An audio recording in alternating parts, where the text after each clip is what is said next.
Geschichte schreiben für das 53. ADAC Ravenol 24-Stunden-Rennen auf dem Nürburgring. Emily, ganz wenige Minuten noch, dann fahren die ganzen Jungs und auch einige Mädels raus auf die Strecke und dann geht es in die erste Qualifying-Session. Ja, hier in der grünen Hölle. Wir sind froh, dass es wieder losgeht. Es ist so schön. Der erste Tag jetzt, wir starten mit dem Q1. Es sind super viele Fahrzeuge gelistet. Es kann nur wild und schön werden bei diesem tollen Wetter, Jan, oder? Auf jeden Fall. Wir beide sind gestern schon mal so ein bisschen unterwegs gewesen, haben uns die Campingplätze und alles angeguckt. Deswegen weiß ich auch, oder wir beide wissen ganz genau, die Stimmung ist tipptopp. Ich meine, schaut euch das Wetter an, schaut euch diese Atmosphäre hier an. Das geht nicht besser. Es geht nicht besser. So, und du hast es gerade angesprochen, wir gehen gleich rein in die Quali-Session. Und ich glaube, ein wichtiger Aspekt, den wir da gleich noch mit im Auge behalten müssen, ist unter anderem, dass die Liste mit den Top-Qualifying-Kandidaten noch gar nicht richtig gefüllt ist. Da sind noch 5 Plätze insgesamt frei, Emily.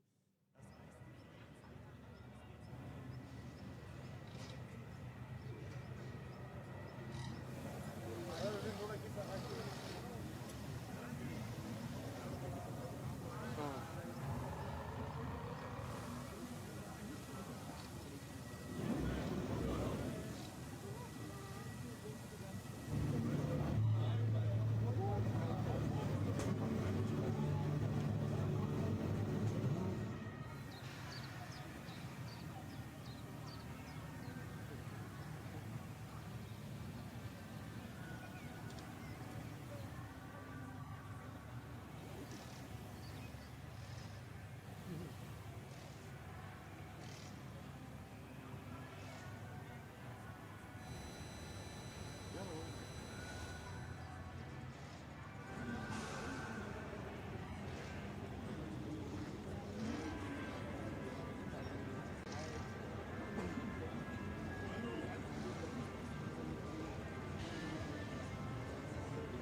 die Generalprobe vor dem großen Rennen.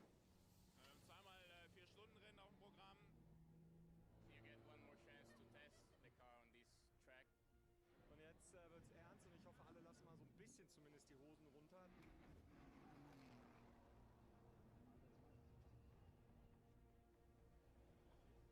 herzlich willkommen zu den ADAC 24-Stunden Nürburgring Qualifiers. Ja, es werden einmal noch Plätze für das Top-Qualifying ausgefahren. Das ist aber auch für alle Teams, die hier teilnehmen, so eine Art Probelauf.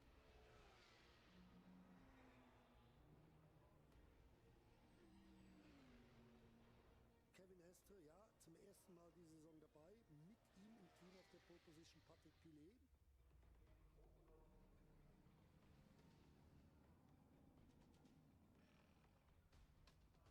Für mich erstmal im Regen seit den 24 Stunden letztes Jahr. P1 zu bleiben ist das Ziel und wäre schön. Rundherum. Erstes Nass am Nürburgring soll sich nicht bessern. The 5 red lights change to 5 green. Hase Ansauer mit einem sehr, sehr guten Start von 4 auf 2, kann sich direkt 2 Autos schnappen.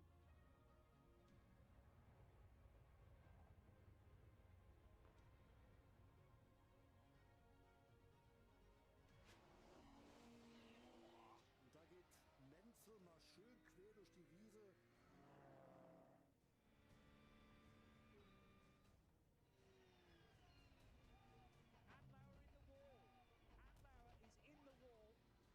War aufregend zu fahren, hat sich eigentlich nicht besonders schnell angefühlt. Waren jetzt Zweiter hinterm Scherer Porsche, das war eigentlich deutlich besser als erwartet für das, wie sich das Auto angefühlt hat.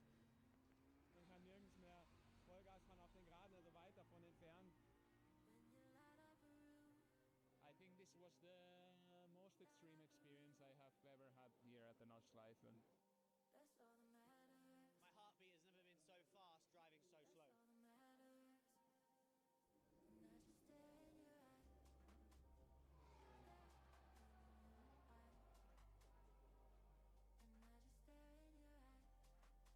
Jetzt, wo man hier steht, ist geil, es hat geklappt, aber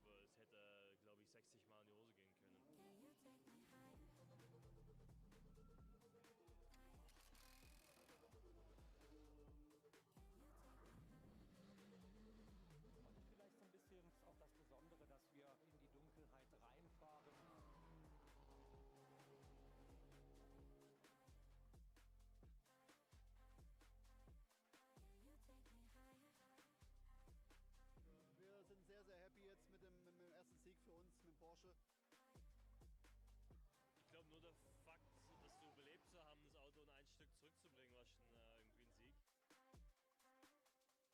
is Nürburgring. I mean, that's why we love this track.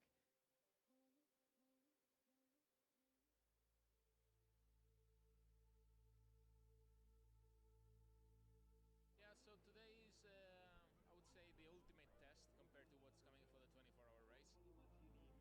So probably the best session of the year, I think. Traffic free on the Nordschleife is really special, so it's basically one of the best time of the season. Same scenario that will happen in the 24-hour race for qualifying. Vielleicht ist dem einen oder anderen schon aufgefallen, dass der Grello mit Kevin Estre gar nicht hier in der Aufstellung steht fürs Top Qualifying. Liegt daran, T3s. They've already got the 65 car in, so that is not going to run. The Realize Condo Racing with Rinaldi Ferrari, number 45, is also not eligible, and that, I think, is it. So if you're not in that list, there are 5 spaces up for grabs, but that's only 17 cars, and there's a total of 27 SP9, so 10 of them are not going to make it into top qualifying at all. I know we tend to focus on the SP9 because that's where our overall winner will inevitably be, and the overall pole position sitter will inevitably be from SP9. But we've got quite a few. I mean, this is multi-class racing at its finest. I'm going to give you the numbers that we've got. So you mentioned, Johnny, 27 entrants in the SP9. The Cup 3 class has 12. The Cup 2 class has 11 entrants. VT2, the rear-wheel drive VT2 class, has 10. SP10 has 9 entrants. The BMW 240i class has 9. AT3 has 8. SP8T has 8. These are all classes, by the way, everybody. The SP7 class has 7, aptly. SP3T has 6. The VT2 class with front-wheel drive has 6 entrants. TCR, we've got 6 TCR cars. V5 has 5. V6 has 4. The BMW 325i class only has 3. AT2 has 3. SP2T has 2. SP3 has 2. SP4T has 2. SP Pro has 1. We'll have more information on the class structures, obviously, as we get into the weekend. Now, if you're a follower of the NLS series as a whole, you'll know that SRO Sport, Phoenix, previously known as Phoenix Racing, and one of the most successful teams here at the 24 Hours of Nürburgring, they should have appeared with both of their cars in top qualifying. The number 1, the Audi R8, and also the number 16 Porsche. But both cars have been removed out of top qualifying and will have to qualify through the more, let's say, conventional qualifying, thanks to 2 different reasons, 2 different, not errors necessarily. In the case of the Audi, perhaps because it ran to an engine map or an engine homologation that wasn't exactly correct, so potentially not running to the BOP that it's supposed to, and so that has been removed out of top qualifying. Does still mean it can qualify into top qualifying, but it needs to do it in these next 2 sessions today. The 16 Porsche, that has moved from Yokohama tyres to Michelin tyres for this 24-hour race, and that has meant that because it qualified on Yokohama's and is now on Michelin's, it is not eligible for top qualifying. So they will also have to do it the old-fashioned way. I'm still getting to grips as to which way round they are, because I think the bit of paper that is in front of us is actually slightly out of date, because I spotted yesterday the Audi on Michelin's, so we can scratch the black with the red lettering of Yokohama. That's how they ran at the qualifying races at the end of May. But I'm 99% sure that SRO Sport number 1 Audi, who is effectively the defending champion, they've now changed to Michelin, so that bit of paper is slightly out of date. But I'm willing to be wrong. No, and that means that would make more sense, because then the team are running Michelins for both cars rather than having 2 complicated 2 black round things of 2 different brands in the same garage. Yes, and Falken Motorsport used to do that, because Falken Motorsport, a massive advert for that particular tyre manufacturer, and as if to prove that that tyre was good on lots of, or a couple of different vehicles, they used to run 1 Porsche and 1 BMW M6 in the past, but they are now definitely Porsche through and through, and the 33 and 44 cars who've had a cracking start to the year, and because of that, both cars are already in to top qualifying, which takes place tomorrow, and it's top qualifying, an afternoon session. or an early evening session with another qualifying session after it. And what's interesting to me is that if you don't get into top qualifying, remember the final 5 that are at the moment big question marks, they'll be decided at the end of today. Yes. 2 qualifying sessions. It has to all be sorted clearly before the top qualifying session begins tomorrow. If you then are not involved in that and you're an SP9 car, you've got to use the rest of Q3 to try and improve your position on the grid from 18th back to 27th. So it is vital, Q3, for finishing up those positions, not necessarily in the dramatic style that we're going to do on the single lap or double lap qualifying. And with 2 sessions as well, if you can go quicker this evening and better your lap time. Whether that will put you then into qualifying if you're just outside, and you can't rest on your laurels. If you've qualified tonight, this afternoon, you've got to keep pushing, haven't you? Because you can't just rest on your laurels and expect for everyone else to go as quickly as they had in the afternoon. Everyone's going to be honing and tuning set up to go quicker, so you've got to do exactly the same. If you are quick enough this afternoon, you've got to go even quicker this evening. Joe, you'll probably know better than me, but track conditions, if you have a nice, clean, uninterrupted lap, surely are going to be better in the run-up to the night. We were talking about when sunset is last night, 9:30, 10 o'clock. That would be the perfect time because it's a little bit cooler. I mean, it's dry, hot, kind of Mediterranean heat here in the Nürburgring. It's very bizarre. Nearly 30 degrees air temperature. And therefore, the engines don't necessarily like that as much as a 24, 25 with a bit of humidity in it. And the track's going to rubber up during all of our sessions that we've got. So, yes, we're going to get good times here, but presumably the best moment will be that kind of transition period into night. We call it the golden hour, don't we? Just before twilight, where the air gets thicker, the engines prefer that. You get a lot more oxygen into the air, into the engines via the air, of course. The track is a little bit cooler, so the tyres work a lot better, and that's when the optimum lap time will come, and the teams will be gearing towards that. That's not a very cool Porsche. No. Burning on the left rear corner. It's the 97 machine. I think I have to scroll quite far down my entry list to find 97.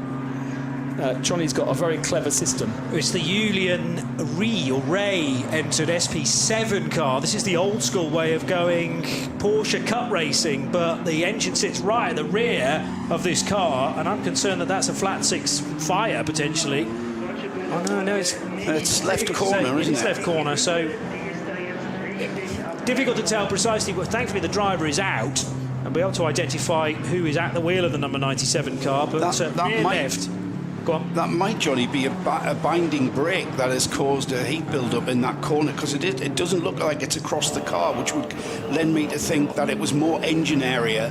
That's purely left corner, so it might be that part of the engine that's decided to destroy itself. Very, very early in the lap, Marshall point 33, still on the Grand Prix circuit before going off into the Nordschleife itself. And of course, drivers and teams will do a shakedown lap of just the short Grand Prix track before venturing out onto the full Nordschleife. Just to make sure everything is running, you can do a short lap that is completely part of the regulations, and that will bring out the first slow zone of this year's race. Brings us nicely, Ben, into telling everybody, if you're new to this race, just what track configuration we're on. I mean, everybody's become familiar via sim racing and gaming on the computer with the Nordschleife. We're on the 24-hour circuit, which incorporates both the Nordschleife and the Grand Prix track, and it's a unique track that is only used for the 24-hour race as well, isn't it? It's also used for some NLS qualifying rounds, but they even changed the configuration of the Grand Prix section. They used the shorter section for some of the rounds. So this is it's a 15.7 mile track, a 25.3 kilometre circuit in its fullest. But as you mentioned there, in these preliminary outlaps, you can decide not to go out onto the Nordschleife and take in the Grand Prix loop and come back around and just take in the short Grand Prix track for a bit of a shakedown before you venture out onto the longer Nordschleife. Here's something fun and confusing for you. At the moment, we have in third fastest time. We've got it 4 times through. We've got Nico Bastien in the Pro Sport 37 Aston Martin Vantage. At the head of the times, it also says Bastien, but the entry list has got Bastien Bous's name round the wrong way, and so he is being known this weekend as Bous Bastien. Seems so. And is on the entry list. So we've got Bastien in first and Bastien in third, but they aren't brothers. And they aren't related, and in fact that's not the right way round to even have his name. They don't even share a surname in actual fact. Yes. But the timing screen will tell you otherwise. So Julien Ria, who shares with Valentin Lachenmeyer, Mark Trompeter and Ralph Charles. Julien out of that number 97 car, and thankfully it looks like the fire is now out on the rear left corner. The 53rd edition of the ADAC Ravenol 24 Hours of the Nürburgring for 2025. Ben Constantiouris, Joe Bradley and me, Johnny Palmer, from our commentary box situated right the other side of the pit lane here at this fabulous venue, so overlooking parts of the Grand Prix track. And we're bringing to you live the first qualifying session of the week. This is qualifying 1, which will last for 2 hours. And the first 20 minutes, you're not allowed to take your already pre-qualified SP9 car into this session. 12 cars already with that crucial ticket for tomorrow's session. Top qualifying, which begins at 20 past 1 in the afternoon.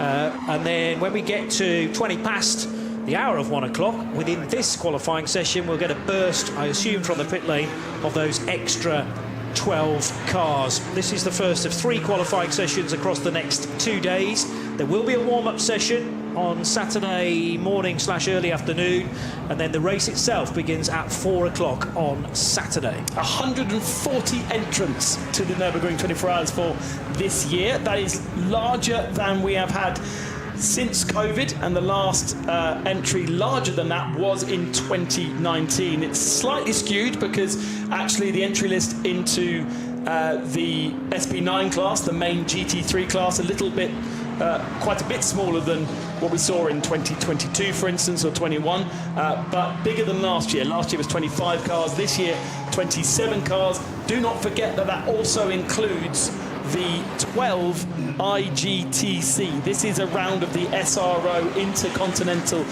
GT Championship, which will have its 3rd round next weekend at the Spa 24 Hours. It also participates at the Bathurst 12 Hours. They go to Suzuka for the first time in a while in September, and they round out their year in Indianapolis at the Motor Speedway for an 8-hour race. And as part of, since last year or 2 years ago, they've been part of the the Nürburgring has been part of the Intercontinental GT Series. But just 12 entries from the SP9 class. I really don't grasp this. Well, I'm going to use the term understand, actually. Why the qualifiers are not allowed out for the first 20 minutes. I mean, is it to give the others a chance to catch up? Because 20 minutes around here is nothing. It's like, it's 75 in total across the 3 different... well, I'm talking about the SP9 qualifiers and those 12 cars that are sat in the pit lane waiting to get out and participate. And I'm not sure whether there's any gain or loss from not getting out there for the first 20 minutes. I mean, it's not like 20 minutes around here is not like a conventional track. We have to recalibrate our minds. Even we have to recalibrate our minds from an 8-mile, a 3, almost 4-minute lap at Le Mans. Here at the Nürburgring, forget that conventional sort of thinking about let's go out and do a couple of laps, because that takes ages. And 20 minutes, arguably, how many laps can you get in 20 minutes? 3, 4? Fast, 3 laps past the pits. You're not going to do that for the first time. You're going to come around the Grand Prix track, check it out, and I'm not really sure why we do that, or why the organisers do that. I'm sure they've got a rationale, but it's way over Bradley's little head. I wonder whether it's less to compromise the cars that are already in, and it's actually to benefit those that haven't made it yet, and there are fewer GT3 cars on the racetrack interfering with matters, because you've taken, of the 27 that are eligible for spots, 12 are not out there, so that's about 45% of the SP9 entry, so just about half of them that aren't circulating and therefore getting in your way of potential testing. That's the point of the later session today, qualifying 2.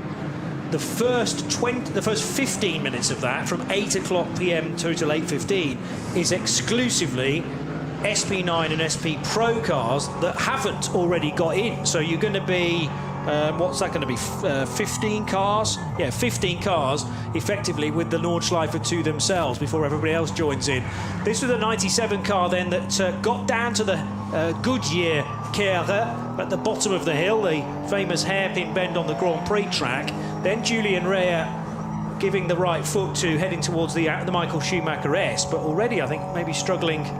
Just listen to the background of the car. No, the engine sounds fine, so that really does go towards maybe your theory, Joe, that it was a brake-related issue. He's slow. He's going slowly, and the engine's pulling well. However, he's going slowly, and he's obviously detecting a problem with the car as he's pulled off, and then it's when the car stops and the airflow stops going through the car, that's when the conflagration takes place. That's when you stop the race car.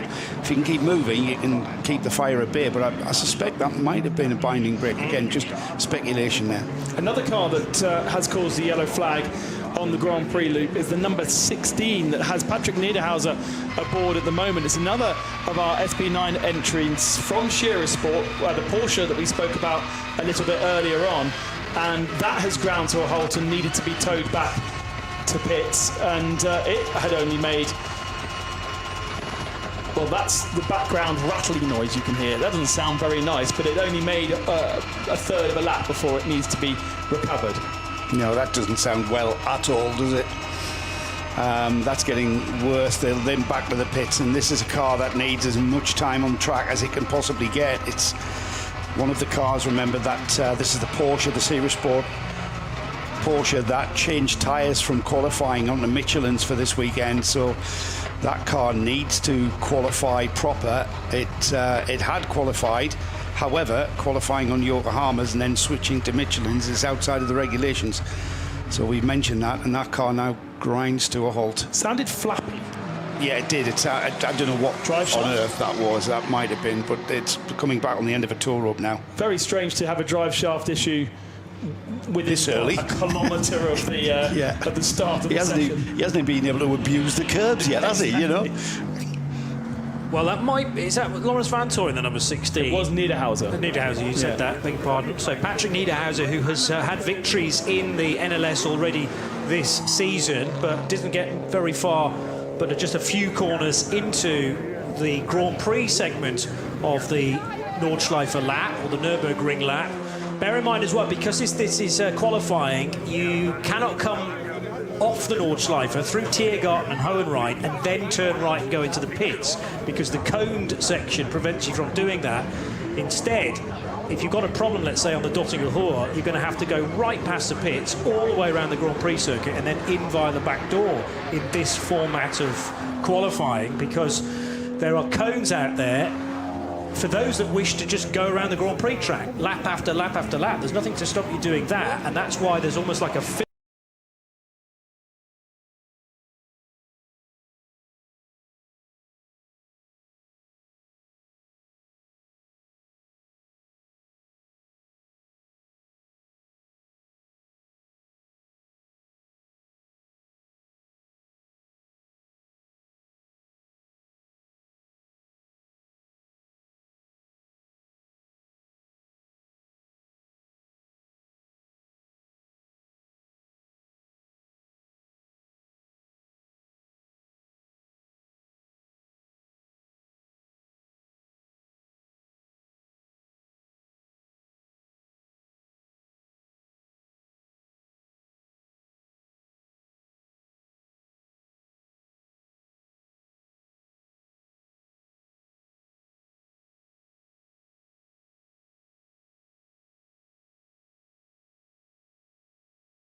use the Nordschleife as a development venue for development of its road tyres. The sort of tyres you and I would be buying from many of the manufacturers. They would all tyre test here. So we're in good hands, I think. We've got an onboard camera, if you are following on the feed, on the Volkswagen Beetle RSR. A couple, of course, fan favourites, including the Dacia Logan, back with us for 2025, and the VW Beetle of White Angel for Fly has an onboard camera and will give us some pretty scary views, no doubt, of GT3 cars whistling past. They're out on the back of the circuit, and I think we've pretty much cleared now all of our yellow flag and slow zones, and we've got a clean racetrack, and therefore times beginning to come back in again. But of course, we're looking at something around the 6 to 7 minute mark total, and 8.5 minutes is the fastest lap time right now on the board. And remember that we're using the circuit that is exclusively reserved for the 24-hour race and the qualifying races. This is not the MLS circuit, and the differences are, for an NLS meeting, we use all of the Mercedes arena, which this weekend is actually used as the support paddock, so not accessible through what is normally the first 3-4 corners. Instead, it's the Yokohama S, which is that tricky opening to the lap, the sharp right, sharp left chicane, and then instead of using the Goodyear Spanger, which is a fabulous word, I find, but that is the cut-through route that is used in MLS and, let's say, the Truck Grand Prix as well, when the trucks descend here to the Nürburgring in big fashion. Instead, you bypass the hairpin cut-through, go all the way down to the bottom of the hill, the Goodyear Cara, the hairpin, and then back up using the Michael Schumacher S, feeding back into where the cut-through feeds back in, rather. We're on the more traditional Grand Prix circuit, and that extends yet further the full track that is in use. 929, the Porsche driven by Michele Di Martino, is one of many Cup 2 Porsche 911 GT3 Cup cars, and this is the K. Kramer Racing UG example.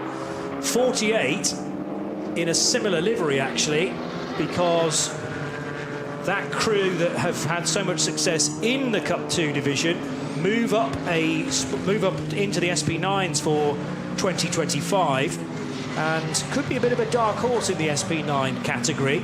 Don't think they're one of the qualifiers yet. No, car 48. Oh no, it is. Car 48 is already in. And finally, then, we're seeing this phase of the session, Ben, when those 12 cars that are already in with their tickets can join qualifying 1. Yep, because we are already over 20 minutes into the session, so they're allowed to come in and begin their session. So in which case, how many cars have we not seen yet out? We've got 127 on our timing screens. That leaves us with 13 that have not yet come out onto the circuit. There may well be some SP9s, but looking at the timing screen now, 2, 4, 6, 8, 10, 11 SP9s that were prevented from doing those first 20 minutes now out onto circuit. So there's still a few cars missing to complete our 140. Just want to clarify the 2 Shearer cars. I got that bit wrong. It was the Shearer Porsche that we've just seen being towed back. That was the car that was thrown out of its top quality spot because the recorded engine parameters did not match the reference data of the organisers. So it was outside of that. It's the Shearer Sport Audi. That's the car that's changed from Yokohama's to Michelin for this one. And that's why it's going to have to pre-qualify again. So the number 1, the Audi, that's the one now on Michelin's, not Yokohama's. The Shearer Porsche, the number 16, that's the car. Hopefully can get that car fixed. Whatever it was didn't sound very nice, but hopefully that's the car that will be able to try and pre-qualify again after having that engine. The engine parameters just didn't match. Basically, they downloaded the data and they were outside of where they needed to be.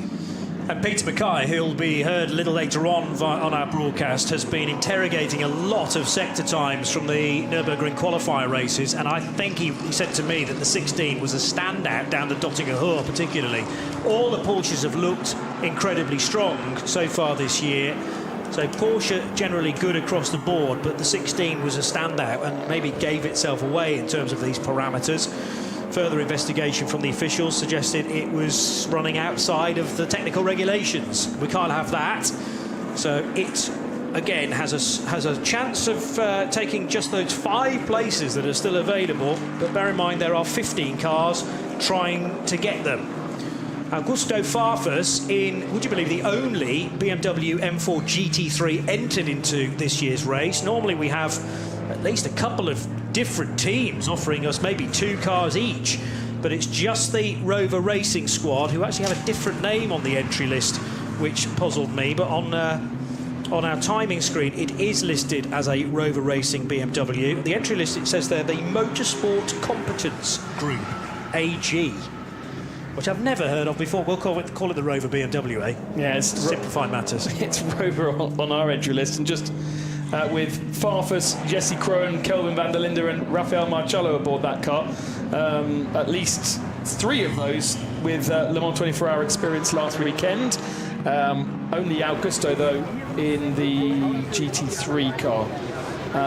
Weird. They are the most successful brand with 20 victories here overall at Le Mans. And some way ahead of Porsche, who are the second most successful. But just the one car, 2 BMWs at Le Mans last weekend, and they must be like 9 or 10 at Spa next weekend. But I don't think that's necessarily the excuse, because we would usually see the DTM cars here, and they are not. Bruce Bastien has only done 1 flying lap. He's still out there. He's out on the Nordschleife at the moment, and he has put in an 8-minute 19. You're not going to call he's done 2. Are you? Yeah, because that's his name, isn't it? No, it's not. That's the thing. That's what we're saying. It's the wrong way round. Oh, it's Bastien Booth. His first name is Bastien. His surname, B-U-U-S, Bastien Booth. He does quite a bit in Mobil 1 Supercar. Right, Bastien Booth. Yeah, and you told me that last night as well. Did I? Yeah. There was a couple of beers in fairness. Well, I've got all this information in front of me. I'm just reading off the screen. Yeah, so Booth Bastien. Shall I come in again? Bastien Booth is quickest with an 8-minute 19, considerably quicker. He's only done 2 fast laps. His last one was 8 minutes 35. So his first fast lap was an 8:19. So where he picked that up from, it was obviously a very clear track, and he was able to get through the 25 kilometres unaided, or unimpeded, I should say. So that's the target time at the moment, 8 minutes 19, to be the top of the screens for Bastien Booth. Yes, we got there. And now it's all changed, Joe, because Chris Haas has just gone across the line. I expect it to. In the number 1 Scherer Sport PHX Audi. So this car is a non-qualifier as well to date. And I was just going through how many of those cars in the top 7 or 8 do not have that letter Q next to their name, or the top Q. And it is lots of them, because of course the qualified cars haven't really had a chance to put in a quick lap just yet.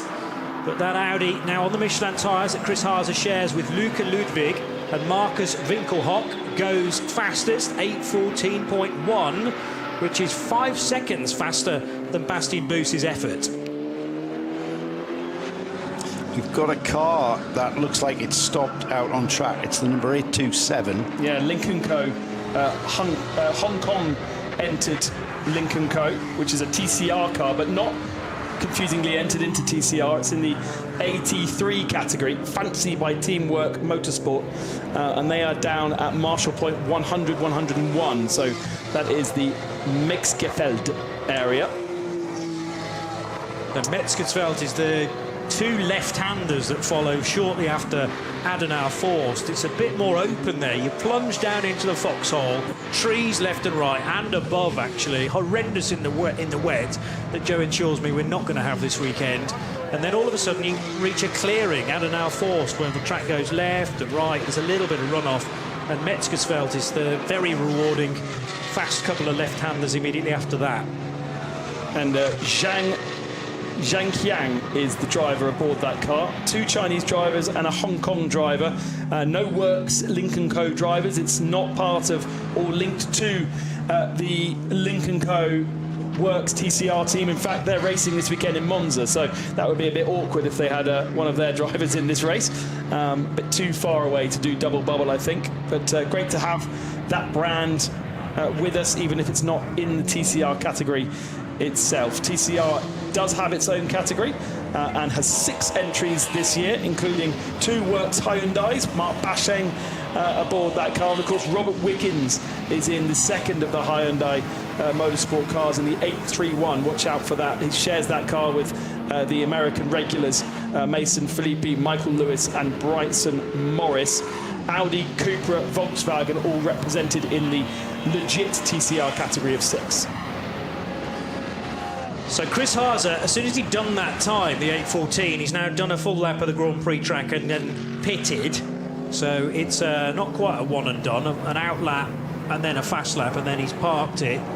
Bastian Boos is somewhere in the 5th sector, because he's got about 5 seconds to try and find on the German who is quickest so far. Then Augusto Farfus. The 98 crew, on the whole, are incredibly busy in the Rover Racing BMW, because 3 of those 4 drivers are down to do all 3 24-hour races. So Farfus, Marciello, Kelvin van der Linde, in a list of... I and a few colleagues have reached 7, although Ben's seen written somewhere that there are 8 drivers. I'm now trying to work out precisely who that 8th driver might be, but 7 at the latest count that will have done Le Mans 24 hours last weekend, here in the Nürburgring, and then the Spa 24 next weekend, which is some task. And by Spa, maybe even by the start of the Spa 24 hours, they will be fast asleep. I think there's some suggestion that there might be a bit of a publicity shot with all of their sleeping caps on before we get underway. What's harder, though, doing that or commentating on all 3, like Bruce Jones and myself? Well, yeah. Can we join the photo? I think you should be there. Thank you. Yeah, with maybe just in the background, with a couple of microphones. You've got doing it as well. Face for radio, though, Ben, so maybe not. Yeah, absolutely. The 33 Falcon Motorsport Porsche's just gone across the line, and this is the Julian Andlauer. Who else is in that car? Nico Menzel and Alessio Picariello, Sven Muller. So they have elected to choose 4 drivers. Seems to be almost the unfashionable thing in some cars now. More so to trim it out and go the Le Mans style of 24-hour racing. I suppose there are fewer driver changes potentially that way, a bit less data coming in as well, and you haven't got that 4th meddling driver saying, no, I want my car set up this way. But it used to be 4 and sometimes 5 drivers in this race. I don't think there are any 5 driver lineups. I haven't reached kind of entry list page 9 and 10 yet, but it's rarer, and certainly with those factory crews, if you like, not any sort of true factory crews here this weekend, but is it more seamless, do you think, to go with 3 drivers, John? I think it's a big ask, to be honest. It's a very physical track, this. But people will think, well, you do it with 3 at Le Mans, no problem. Yeah, but it's a totally different ball game, isn't it? Le Mans, again, recalibrate your mind. It's physically very, very hard, and it's mentally even harder. The range of class runners that we have here, from quite slow cars with the GT3 cars, sort of the closing speeds are phenomenal, and you have to be absolutely on your wits, and that really is very taxing. It really takes it out of you.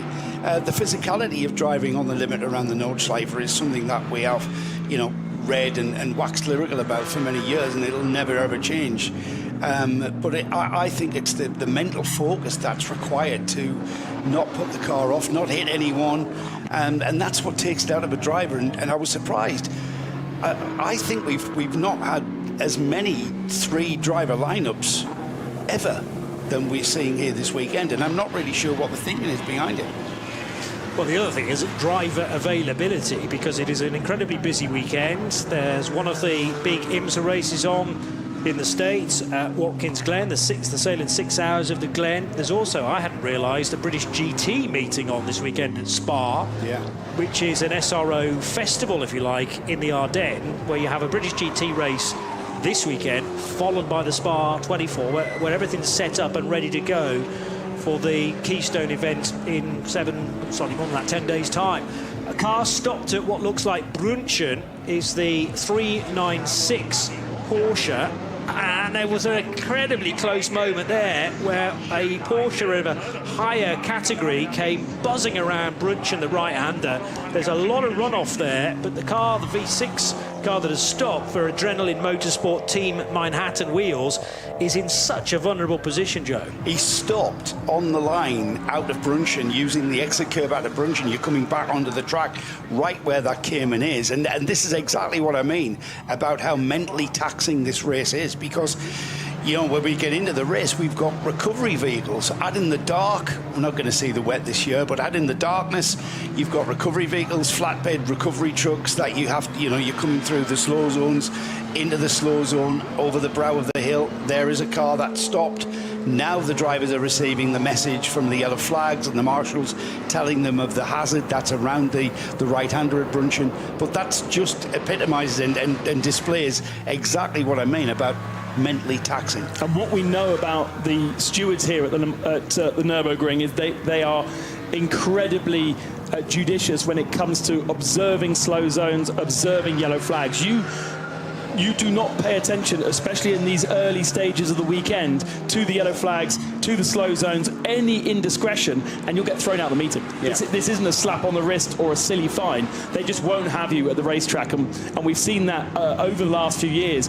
During practice and qualifying sessions, you ignore a situation like that because it's incredibly dangerous. It's so dangerous. And that Porsche, obviously the first one that came on the scene, wouldn't have been warned by yellow flags because it would have taken time to get the flags out. But it's good to see that then everybody else, it's not a slow zone, by the way, it is just yellow flags for the moment, and now there is a slow zone there. There's a slow zone there now, Ben. I would like to think the driver was unable to get the car off track the way that he's positioned that car.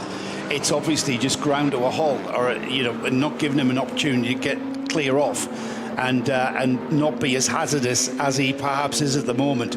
But like you said, the slow zone is now applied and the driver's being well warned. We'll not have a replay of what we saw there with that Porsche. I'm not sure what the Porsche was that almost hit the Cayman, but thankfully we've got that under control very rapidly. It's Carlos Arimon, the Spaniard, aboard what is a V6 entered car. Rather than it is a Porsche Cayman. We do have a Porsche Cayman class, but if you don't if you are not part of the regulations of that GT4 class, then you are able to enter the car in separate classes, and that's why we have the things like SP8, SP7, SP3, SP4. There's a TCR, but it's not. There's also TCRs not in the TCR class. It really is. Whatever you've got, you can enter here at Nürburgring, and there is a class for you. We like that. I mean, I know including a Dacia. We've had in years gone by a Mercedes Berlin taxi that was, you know, I think it had 1 million road miles on it, and that would enter. I'm talking a few years ago now. It's been a while since we've seen that kind of novelty sort of entry. And we don't have the Opel Manta now, the Foxtail Opel Manta. I think it was 3 years ago that we last saw that car. I think it's actually still here and it's running in the historics, but it's got moved over. Yeah, bring a 30-year-old Opel Manta here and we'll find a class that you can run in. And it's a great attitude. It's a fantastic attitude for, you know, run it, give us a look at it. We'll see what class we can fit it in, but we will not stop you racing here. Yeah. And that's why we get such huge entries.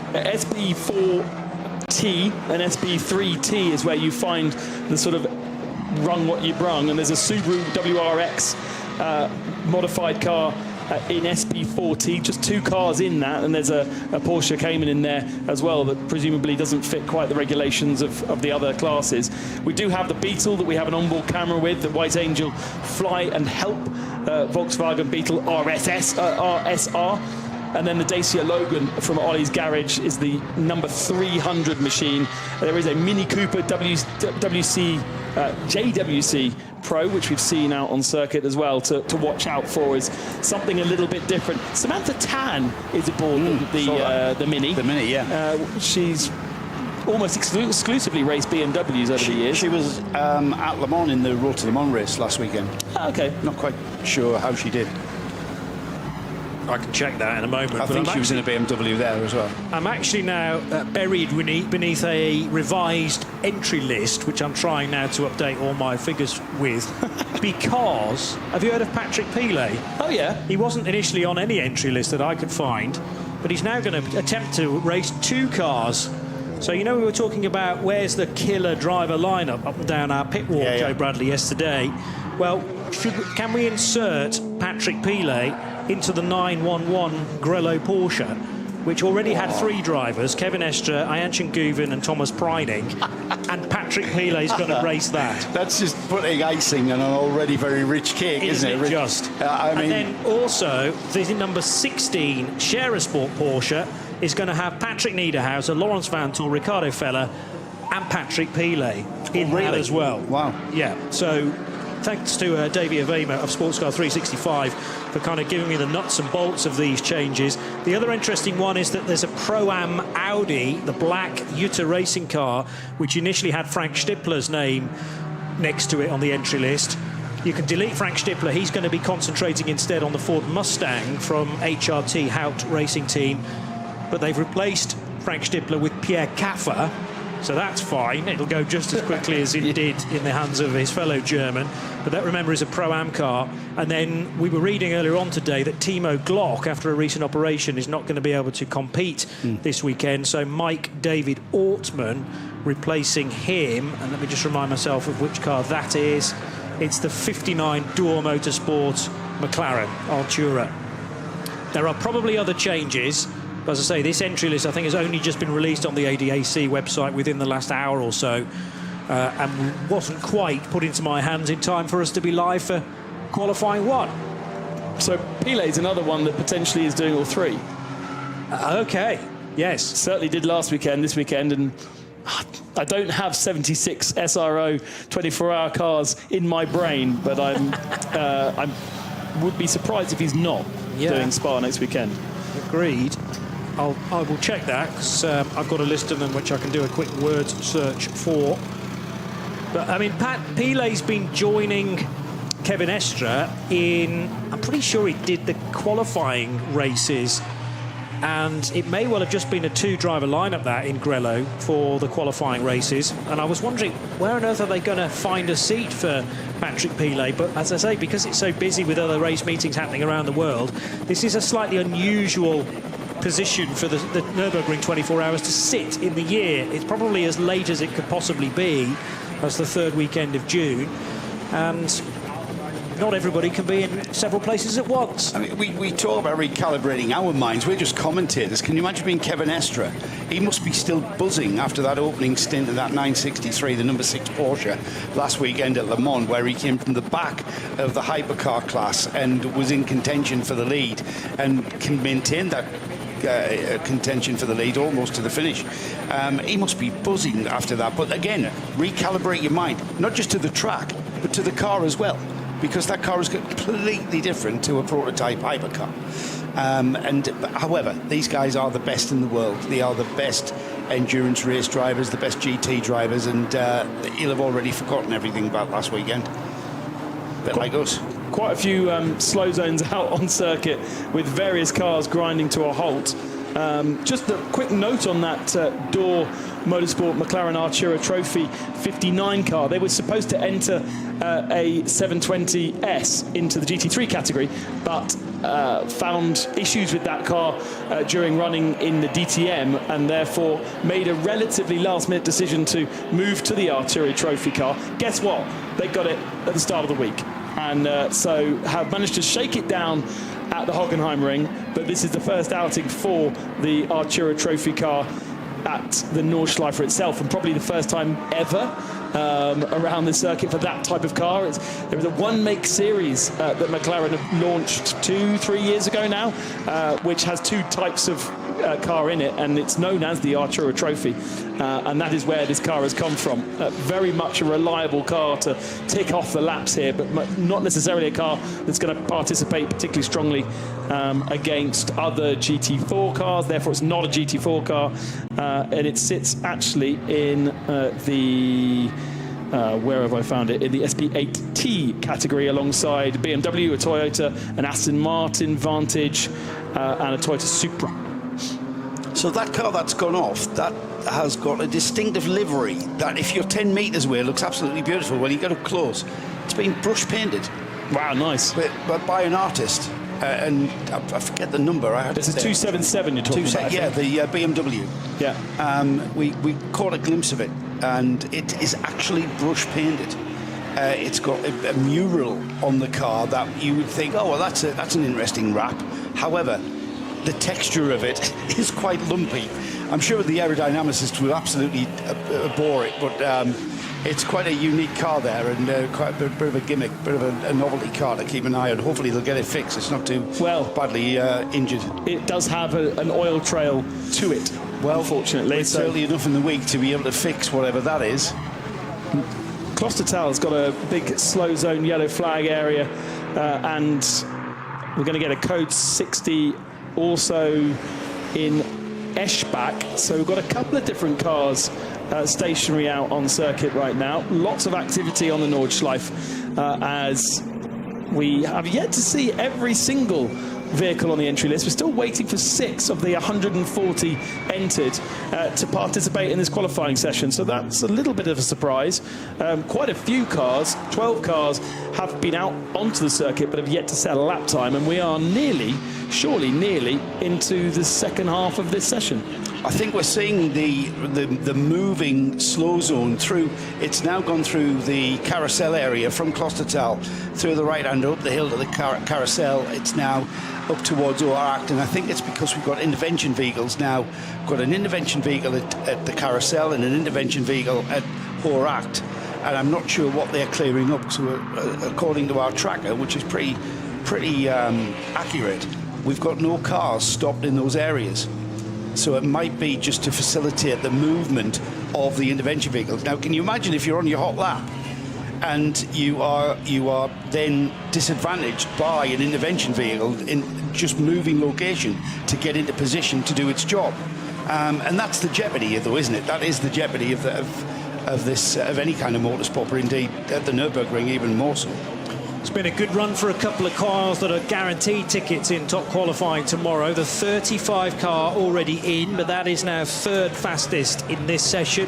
35 is the Trinity Solutions Aston Martin, and the 33 Falcon Motorsport Porsche for Julian Andlauer, Menzel, Müller and Picariello has gone fourth fastest. So the time difference is Chris Haase, we mentioned, coming across the line with the 8:14.1. That's still 5 and a bit seconds faster than Bastien Bous's effort in number 54, the Dynamic GT Porsche. Then 2 already qualified cars. The other car that's in the pit lane is the 98 Aston Martin, which is looking for a spot for top qualifying tomorrow to ensure that it will start at least on the first 8.5 rows, because there are 17 places up for grabs. It's a peculiar number to have chosen, 17, but there you go. It means that 10 SP9 cars will not make it, and it's all one top qualifying session this year. Last year, top qualifying ran, and then if you finished in the top 5 or 6 places, you then progressed into top qualifying 2. Well, there is no top qualifying 2 session in 2025, therefore it's still going to take about 70 minutes to complete that top qualifying session tomorrow afternoon, and a rare treat to have the whole of this racetrack to yourself. I noticed the car that we saw on fire earlier at the start of this session, the number 97, the Julian Reed Porsche, is back into its garage and having some work done on the back. You saw the damage to the car from the flames that were licking from under the wheel arch. Can't really tell exactly what we've got about 3 mechanics under the rear of that car, mainly on that left rear corner under the left rear wheel arch. So whatever it is, they are now at work and getting that car back ready to get back on with it for the rest of the week. So the problems that they've encountered nice and early in the week, if you are going to have a problem, now's the time to have it, not during the race, of course. Rover Racing BMW back out onto the circuit. It is joined by the Lamborghini, presented by the Red Bull Team Apt crew. There are examples of Lamborghini Huracan GT3 Evo 2s. I make 3 of them, but there's also the slightly older Conrad Motorsport entered Evo. Remember, that's been Evo'd twice now, the Huracan GT3. So the classic look to the Conrad Motorsport in its teal and black colours for Danny Sufi and Maximilian Paul, amongst others. But Pavel Lefterov, the Bulgarian, has been a relatively late entry into Lamborghini number 7. The lineup for the 27 Lambo: Jordan Pepper, the South African; Mirko Bortolotti has been racing Lamborghinis for many seasons now, Italian; and Danny Juncadella, the Spaniard, who has been racing both LMP2 and Corvette GT machinery recently. So he moves from a Corvette last weekend to the Red Bull Team Lamborghini for the Nürburgring 24 hours. We've still got the number 1 Shearer Sport Audi with the quickest time, that 8 minutes 14.162. That was put in by Christopher Haas earlier. We've now got Luca Ludwig at the wheel of the number 1. Again, I'm not sure they're actually in the fastest configuration at the moment. They're still just finding their feet. I mean, we've had a lot of track time, haven't we? There is a lot of track time on the Lord's Cypher every day with tourist laps. Yeah, so it's not like we have a fully green track. But we also do have a relatively significant slow zone around Brunchen to still recover that 396. 5 different zones within that particular code 60.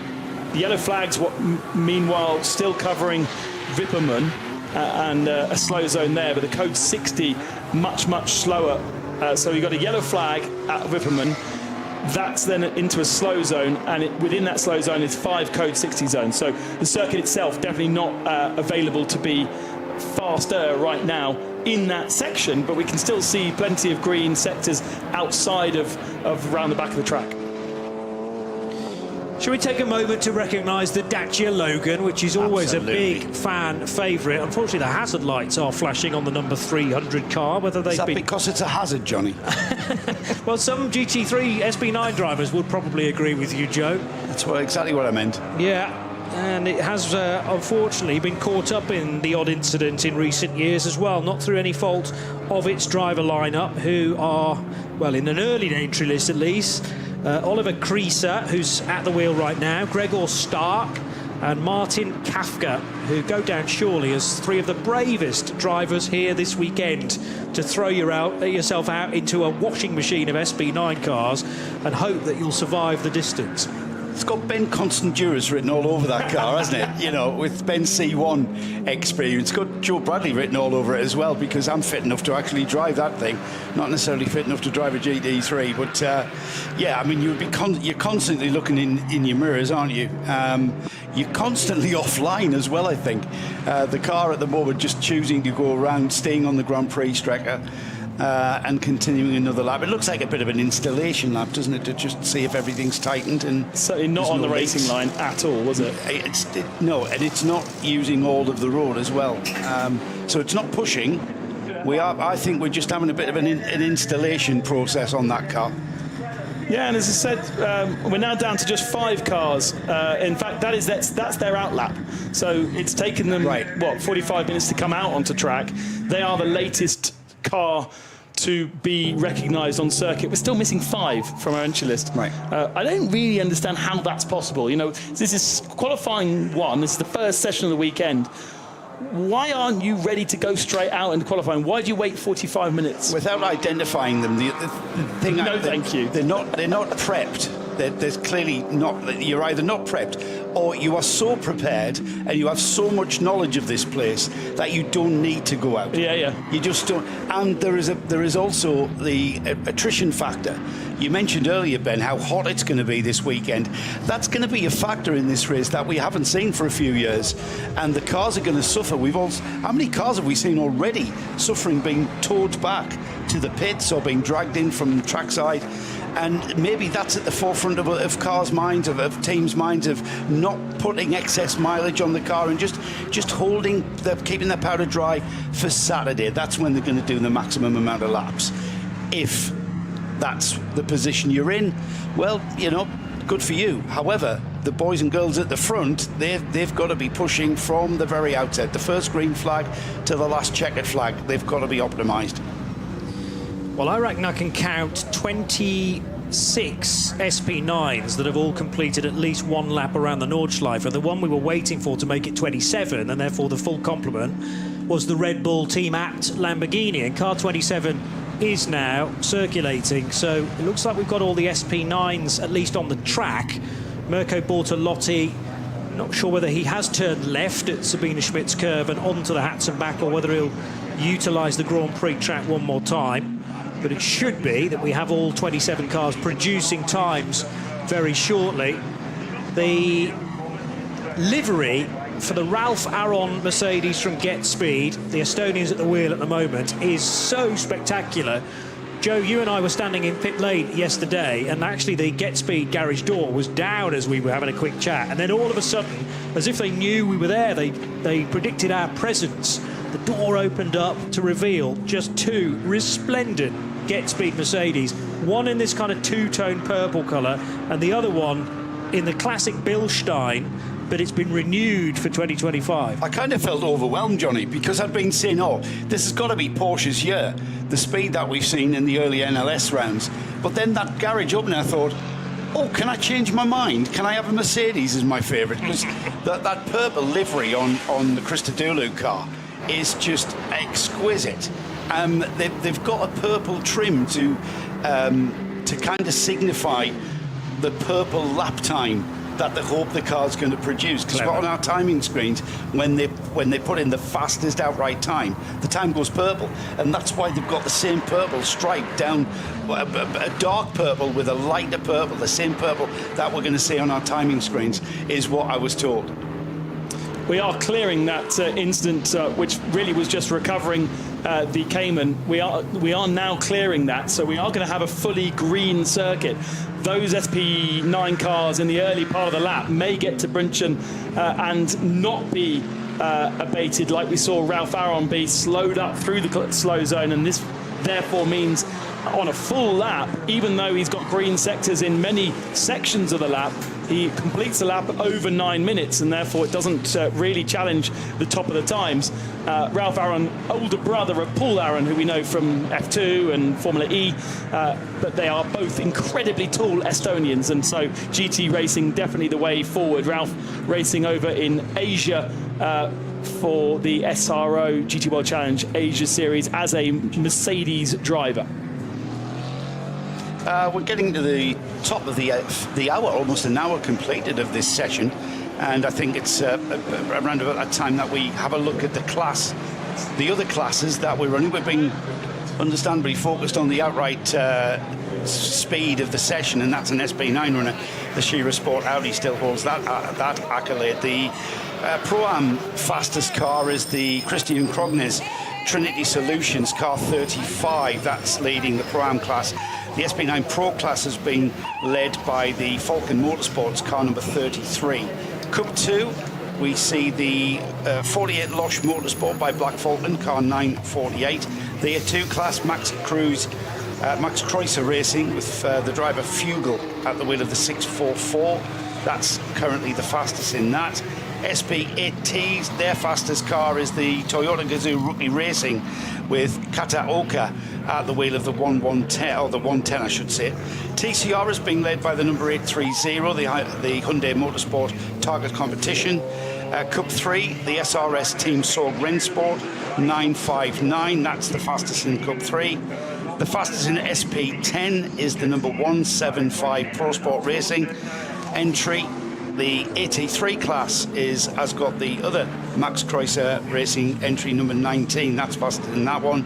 SP7, the Black Falcon Team Zimmermann car 70 is the fastest there. Nordic Racing number 347.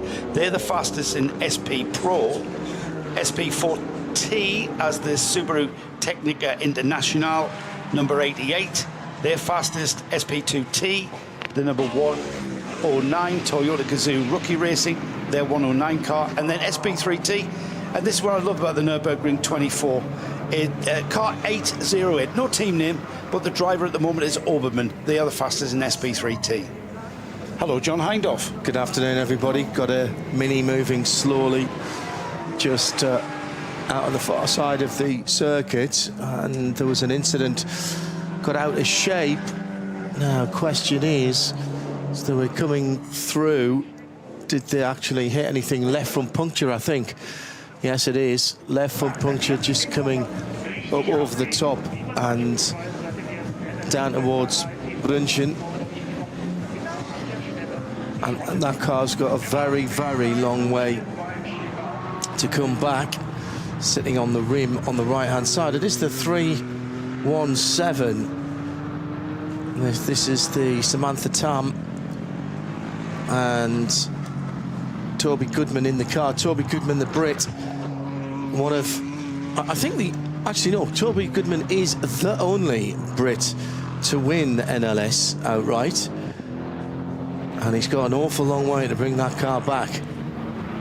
He's got the hazard flashes on. It's a very distinctive scheme. It looks white from a distance, but it's got checkers on it. And the cross on the roof. And yeah, he's not even back to the Kleiner carousel yet in that car.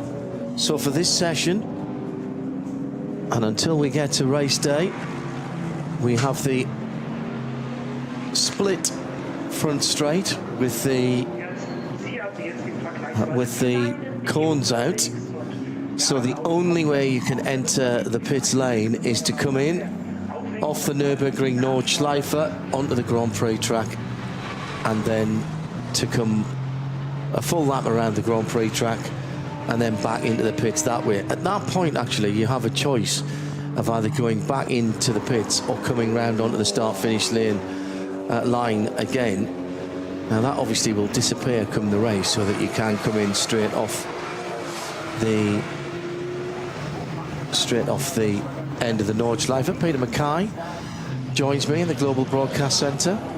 Excitement abounding as ever, and finally we've got cars on the track. At last, yeah, it feels like it's been a bit of a wait to get cars out in anger. We've had some information, if you like, over the course of the year in terms of the performance in the Nürburgring Langstrecken Series races, but also in the two Nürburgring 24-hour qualifying races. The only caveat to that is the two qualifying races, we had one which was wet and one which was mostly dry, but with a bit of wet in there as well. The other thing is that a few of the key protagonists for this 2025 edition of the Nürburgring 24 Hours didn't go to the qualifying race. Yeah. Notably the 98 BMW, the Rover car, which is a car which is a complete mystery to what pace they have. Last year, they had their pace in practice and qualifying was okay. In top qualifying, they qualified on pole, but in general they were pretty quiet in practice, and then they came alive in the race. Read into that how you want. But here today, I mean, the lap time set by Christopher Hasse straight out of the gates, before we got any slow zones or code 60s or anything like that. In the number one, the defending Scherer Sport PHX Audi, bang, straight on the top of the timesheets with an 8:14.162. That could well be the lap time that gets them into top qualifying, because they are one of 13 cars who have 5 spaces to play for. And that, I think that should be pretty good for getting them into top qualifying with that. And it's not a surprise to see the Audi have good pace. Looking across what we've seen so far, they have been strong. They just haven't quite had the results. But pace-wise, they're looking pretty good. Got one of the Seat Formentor intervention vehicles out on the circuit at the moment, and that car heading through to the end of the Hudson back at the moment. Not entirely sure what that is on the circuit for. Fans of the Dacia Logan will be delighted to know that the Logan 2.0 is with us. Car was destroyed, of course, and the shell was a write-off. They decided to upgrade the whole package, and the regulations say that you can transplant an engine so long as it comes from a car of the same manufacturer. Well, Dacia, Renault kind of makes sense. So I believe the engine that they have now is still the 2-litre 4-cylinder transverse engine, but I think it's from an RS Megane. Right. Well, that is a car you see here a lot at the Nürburgring. On the Artura farm. Oh, definitely. It's a really popular car for front-wheel drive. Not difficult to drive, but a very, very good car. I used to have a Renault Sport Clio, which again you see lots of them around. Oh, one of the best cars I've ever driven, and I was lucky enough to own one for a little while. It was a really cheap car too to run. It was a fantastic little thing. We don't see Renault Clios anymore in the Nürburgring 24-hour. We used to, but the Dacia is very much the anomaly that you only at the Nürburgring 24-hour will you see a car like that racing alongside €1 million SP9 cars. And it is the Audi, the number one defending champion Audi. That's why it has the honour of taking the number one that is quickest at the moment. From in second place, the Porsche, number 48, which is that's the Black Falcon car. Falcon, yes, the Black 48. E. Now that is a Pro-Am entry, but they've had a really strong season. That's why actually. I paused just a little bit. Yeah, I thought, hang on. Wait a minute, that's a new number. Yes, it is. So that they've got a really hang on good. A second, Peter. We've got one of the Audi R8 GT3 cars, SP9 cars on the Grand Prix circuit, and it's Christian Kron. No, it isn't. No, that's the that's the wrong car. one. Hang on, stand by, caller. So that is. It's the number 50 Audi Equipe Vitesse. Not trying to see exactly who is on board right now. HEI. It's in 30. It's the number 34, is it? No, it's in 34th position. And it's in 34th position at the moment, not the number 34. We've also got one of the Haupt Racing Mustangs at the side of the circuit as well. One of the bright yellow cars, 63, 64 and 65. And I can't see that close if they're too similar from the distance that we have the picture. Michael 65. Michael Heinrich, who was in that Audi, the Equipe Vitesse Audi that ground to a halt on the Grand Prix track. And the 65 Mustang, we think, out on the Nürburgring.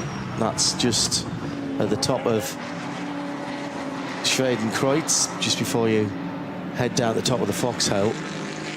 And that car's to driver's left. The Audi is indeed the number 50. Michael Heinrich in the Evo 2 version of the Audi R8 already has somebody with him there in attendance. 52 minutes to go in this session. Shows you how many cars are having problems straight out the box, straight out the trailer. I mean, probably one of the pre-event favourites, car number 16, the Sport PHX Porsche, grinding to a halt with a horrible flapping noise as it ground to a halt. That car is now in the pits being worked on. So it can happen, and like Joe mentioned a few moments ago, you want to have these issues now. You don't want to have them in the race. You probably even don't want to have them getting close at the race. At least at this point, you've got a chance of a strip down and a rebuild, and not having to go into a 4 o'clock start on Saturday afternoon, having had a sleepless night on Friday night. There is a warm-up on Saturday, and we'll give you the chance, if you have had to do a wee bit of work on Friday in the final qualifying, or should I say the final practice session. Slight change to the top qualifying, the single car shootout this year, in that there is only one session of that. There's no knockout phase. By the way, it's Olivier Krieser in the Dacia and the Logan at the moment. We lost quite a lot of the smaller capacity cars. 2 litre now, effectively the smallest engine that you can have. We used to have the sub 1 litre cars. We've got a few, and the one now I would notice, and I have to say they're my favourite, if I were to have a favourite, were the 2 little GR Yaris's. They're a 1.6 3-cylinder. They're cool little cars. They're turbocharged, of course. So they're non-normally aspirated. Sorry, they are normally aspirated. So they get the multiplication factor for being force induction. But we used to have sub 1 litre cars, Daihatsu Charade and things like that. Then the GT3s, the SP9 cars just got too fast, really, and it made sense. I think the first year we were here in 2007 to do the race, there were 220 cars that took the start. Now the limit by mandate is 170, I think, but we haven't had that for a wee while. Although this year, an excellent entry, and certainly starting to rebuild.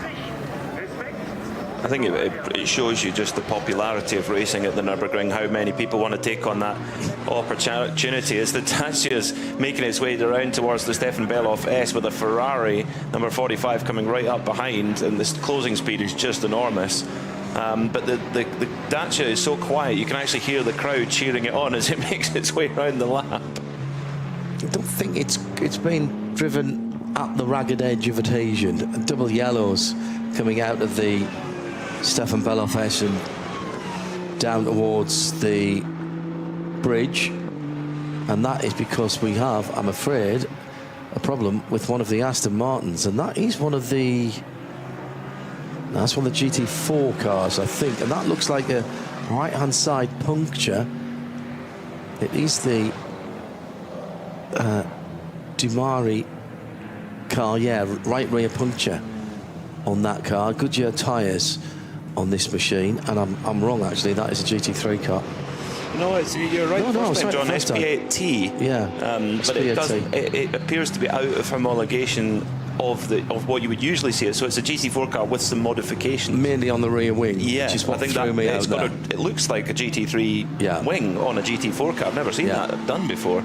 But Dumare are a family who take part here every year at the Nürburgring. And that is Maxime Dumare behind the wheel, sitting in 55th position at the moment, according to the Limirat. Fourth in class. That'll be a hard class to win. Always highly contested. Now let's try and oh goodness, he's just going into the foxhole, isn't he? Just about to go under the bridge. Yeah. He's got a very, very long way around to come back with just under 48 minutes on the clock. That's going to take him at least 10 or 15 minutes to get back to the pits, at least. And in practice, the last thing you want to do is go too fast. Particularly in practice, you don't want to go too fast and just rip a load of damage off. That must have happened just as he was going on to the Nürburgring Nordschleife, onto the North Loop. Yeah. Remember, you can always, even into the race, you can abort the lap before you go onto the Nordschleife, rather than have a problem that strands you out on that long section of this permanent road circuit. Well, we have seen in the past, 2 years ago, when Fricadelli won the race with their Ferrari, they won the race and got a puncture. They got it just around Galgenkopf, which is just before the Dottinger hole. So they were lucky enough that it happened towards the end of the lap. They still lost a minute. They managed to gain that back through the night with some amazing driving from all their four pilots and that. But the car that they were fighting most closely with was actually the Abt Lamborghini, the number 27 at the time, and they got a puncture around Esbach, which is only a few kilometres further back, but it was enough to ruin the race. They lost 3 minutes, so they couldn't recover it. So if you get a puncture, more often than not, that will be your race done. But if you get lucky and get it at the end of a lap, then it still can be done. But what's amazing as well is that when you look at the pole sitting times, you look at the amazing one-off laps that you get here at the Nürburgring 24-hour in top qualifying. If you've never listened to it or watched it before, it's just the most enthralling entertainment on this amazing circuit when the drivers really go to the maximum of what the car is capable of. And what's interesting though, the last pole sitter to win this race was in 2016, last time Mercedes won it. So do you want to be on pole? I don't know. The stats would say no. Records are made to be broken though. They are, yes.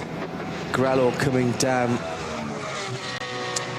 through Flansgarden and in towards the last third of the lap. Campsite's absolutely jam-packed this week, as always. People coming in nice and early for the bank holiday weekend. It is a bank holiday here in Germany this weekend. Chad Guven, the Turkish driver, currently 22nd for the number 911 Porsche. Grello is the colour, because it's a bit of green, bit of yellow. Not Grund, then, or Grelb, if it was in German. No, the Grello just rolls off the tongue, doesn't it? It has its own set of merchandise, that the Grello car now, and has had for a wee while. Chan Guven then on his way back towards us. Sporting a bit of Red Bull livery on that car this year. Through the Antonius Bucher curve, where you really don't turn the wheel, you just look through the corner, still on the throttle, all the way up the hill, to about where the surface change is at the end of the barrier on the left-hand side. Then you use the uphill and a bit of braking to get yourself through the last chicane. And Ken Guven stops the clock at an 8:41.384. That is no improvement to his time. No, and at the moment we've got a slow zone at Metzgesfeld about halfway through the lap, which will stop any kind of hot lap being set. But for Manthey, the times are meaningless. They're in top qualifying anyway. They've got a really quick car, and their pace has shown that over the course of the qualifying races, and indeed in the third NLS race, which they took part in and won. But they're a quick car. They actually don't necessarily want to set any headline grabbing times right now. No. Lamborghini going quickly at the moment. A couple of cars to keep an eye open for.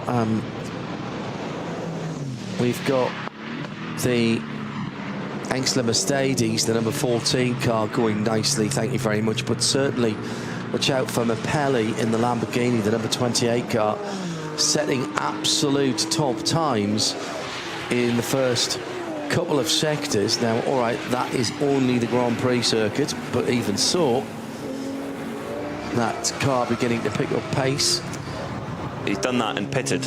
He's come straight back, has Marco Mapelli. Interestingly, the Lamborghinis have been showing to be the quickest car on the Grand Prix track over the course of the season so far. Interestingly, must be one unique quirk of the car. They're one of two cars that's had a balance of performance change coming into the race since the qualifiers. So the Lamborghini has been given a little bit lower minimum wing angle and a little bit lower minimum rake. So the car should cut through the air a little bit better and should be a little bit quicker down the straight, which was where they were losing.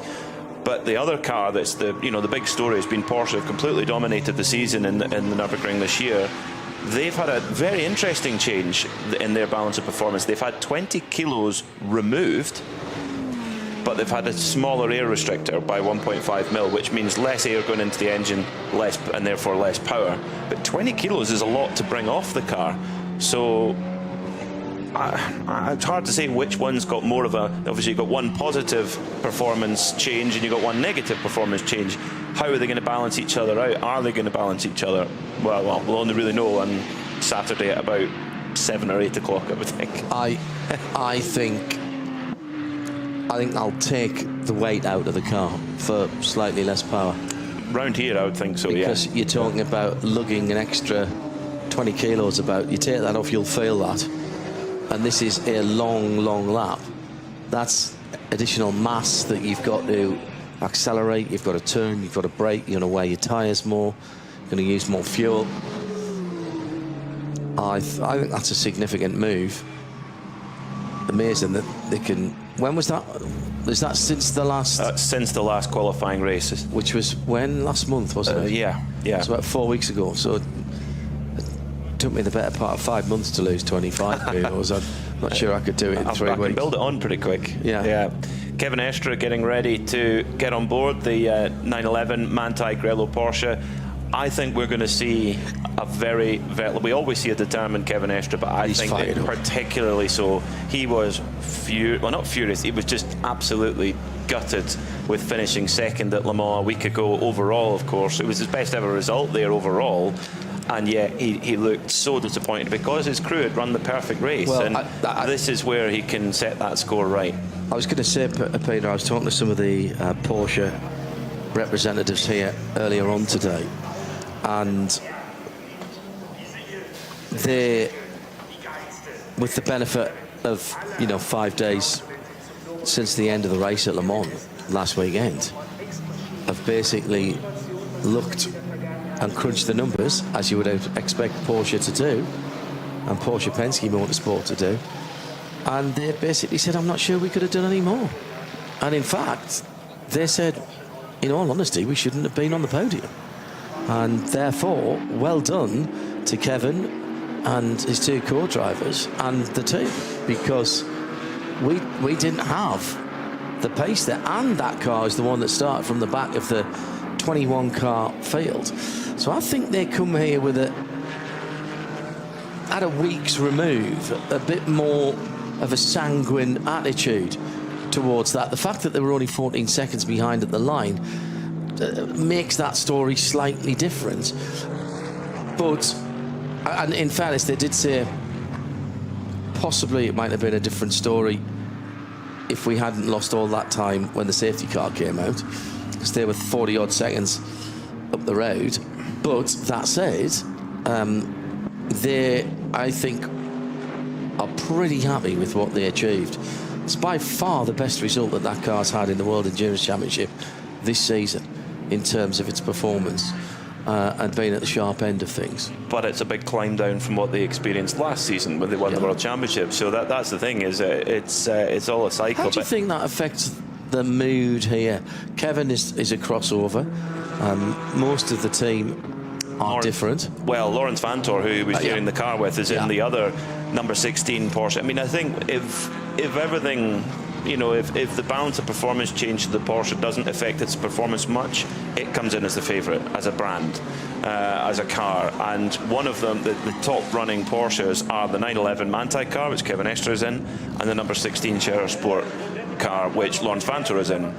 So, and then you've got the two Falcon cars, which were in pre-race at the start of the year. Yes, you do, and that is, I mean, we discussed this a bit when we were on our way over from the mall.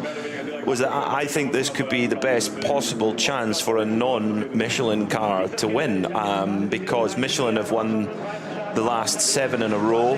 They've won 9 out of the last 10. They've been totally dominant, but the Falcon team are getting closer and closer, as they've done many times. They've had a very good run up to the Nürburgring 24-hour, good success in NLS, and the car is quick. And it seems that the Porsche itself, which is what the Falcon team are running, is looking strong as well. So I think this is Falcon's best opportunity to win the Nürburgring 24-hour. So 37 minutes left on the clock, and valuable time. It's not just the SP9 category, of course. There's a lot of cars here, a lot of teams competing all across the various classes, and track time is everything here. Absolutely. At the Nürburgring. Track time so important. So every single minute of practice has to be used to its maximum. We've got quite a gap after this. We're not back till 8 o'clock local time tonight, so once the checkered flag falls at 3 here, a 5-hour gap from our side of things before we go into qualifying for just the SP9 cars, and that's just a 15-minute session, and then another 15-minute session for everybody, which it's going to be a massive all-skate. Sorry, not 15 minutes.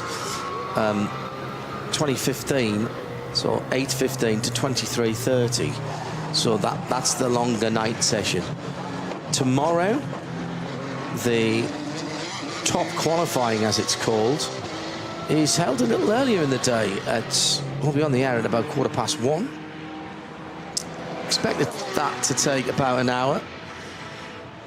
Then the third qualifying session is from 4:15,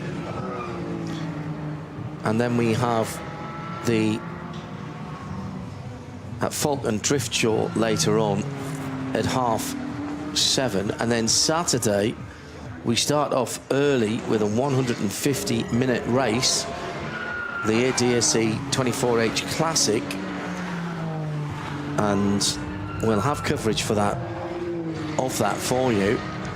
Peter and I getting up early to do that one. Yeah, would we miss that? Not a chance. That's 9 till 11:30 before warm-up at midday for 40 minutes.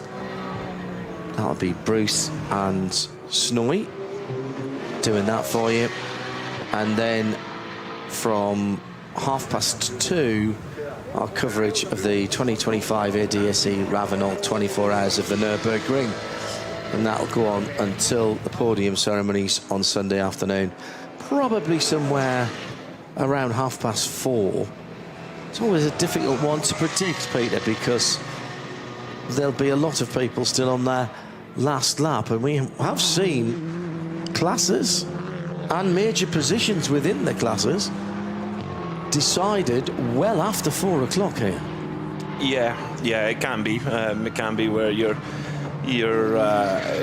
there's obviously post-race scrutineering, and it's not absolutely in the bank until the final results are published. Let's hope we don't have that situation, because it's always nice to call the race finish as we see it. At the moment, for the times that we've seen so far, and I'm not sure if these will be, apart from the number 1 Audi, I'm not sure if these will be the times that set the last 5 spots in top qualifying, but as they stand, it's the number 1 Shera Sport PHX Audi, which I think that time will be good enough, of 8:14.162. I think that will get them in to top qualifying already. Then it's actually the number 54 Pirelli shod Dynamic GT Porsche. Then after that, the number 98 Rover BMW, the 27 Lamborghini, the 34 Aston Martin. That's 5 cars?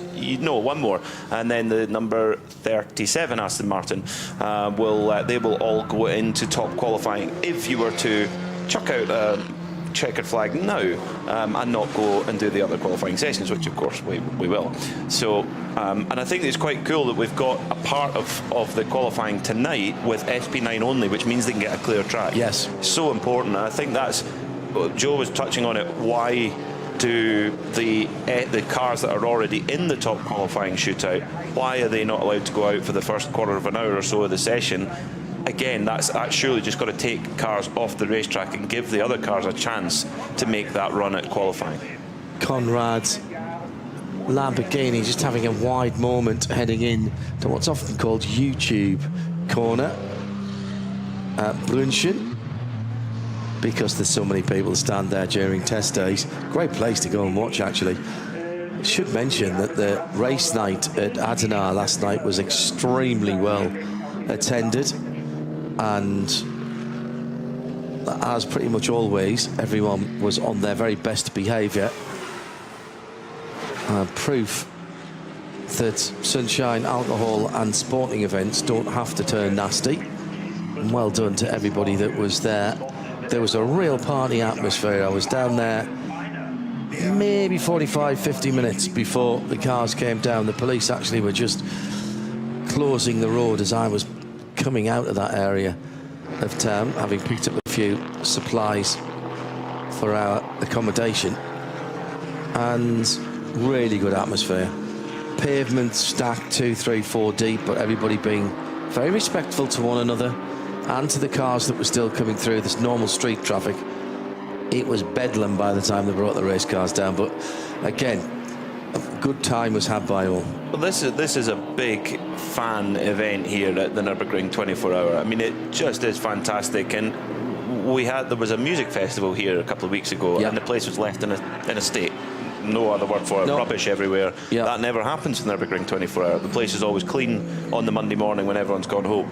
Now, read into that what you like, but I think it's good, respectful fans. Everybody comes here and has a blast of a time. You know, you will see things around the circuit here that you won't see anywhere else, and yet it's still very respectful nonetheless. And they'll be standing on the spectator bankings watching all the different SP9 cars rushing through the field. In particular, the number 14 of Maro Engel right now, the yellow, black and blue Get Speed Mercedes. The AMG Mercedes have been part of the fabric of the 24-hour for, well, over a decade now. He wanted to be in the pits quicker than the McLaren Motorsport Porsche, so he overtook before the pit lane speed limit line, which is absolutely allowed. That's part of the racetrack. Let's not forget that. And the odd experience, well, odd anywhere else but here, of cars going around on the Grand Prix circuit to rejoin the start-finish straight whilst people were turning off left onto the Hudson back. So 3 different options there as you come through to the chicane at the end of the Grand Prix lap. And a reminder, if you are joining us for the first time around the world on this global broadcast, make sure you tune in time for the formation lap. I know it doesn't sound very exciting or inspiring, Well, it will be on Saturday. I'll say no more than that, but if you haven't seen it before, ensure that you tuned in for when the cars roll off 20 minutes before 4 on Saturday afternoon, because it is a sight for sore eyes.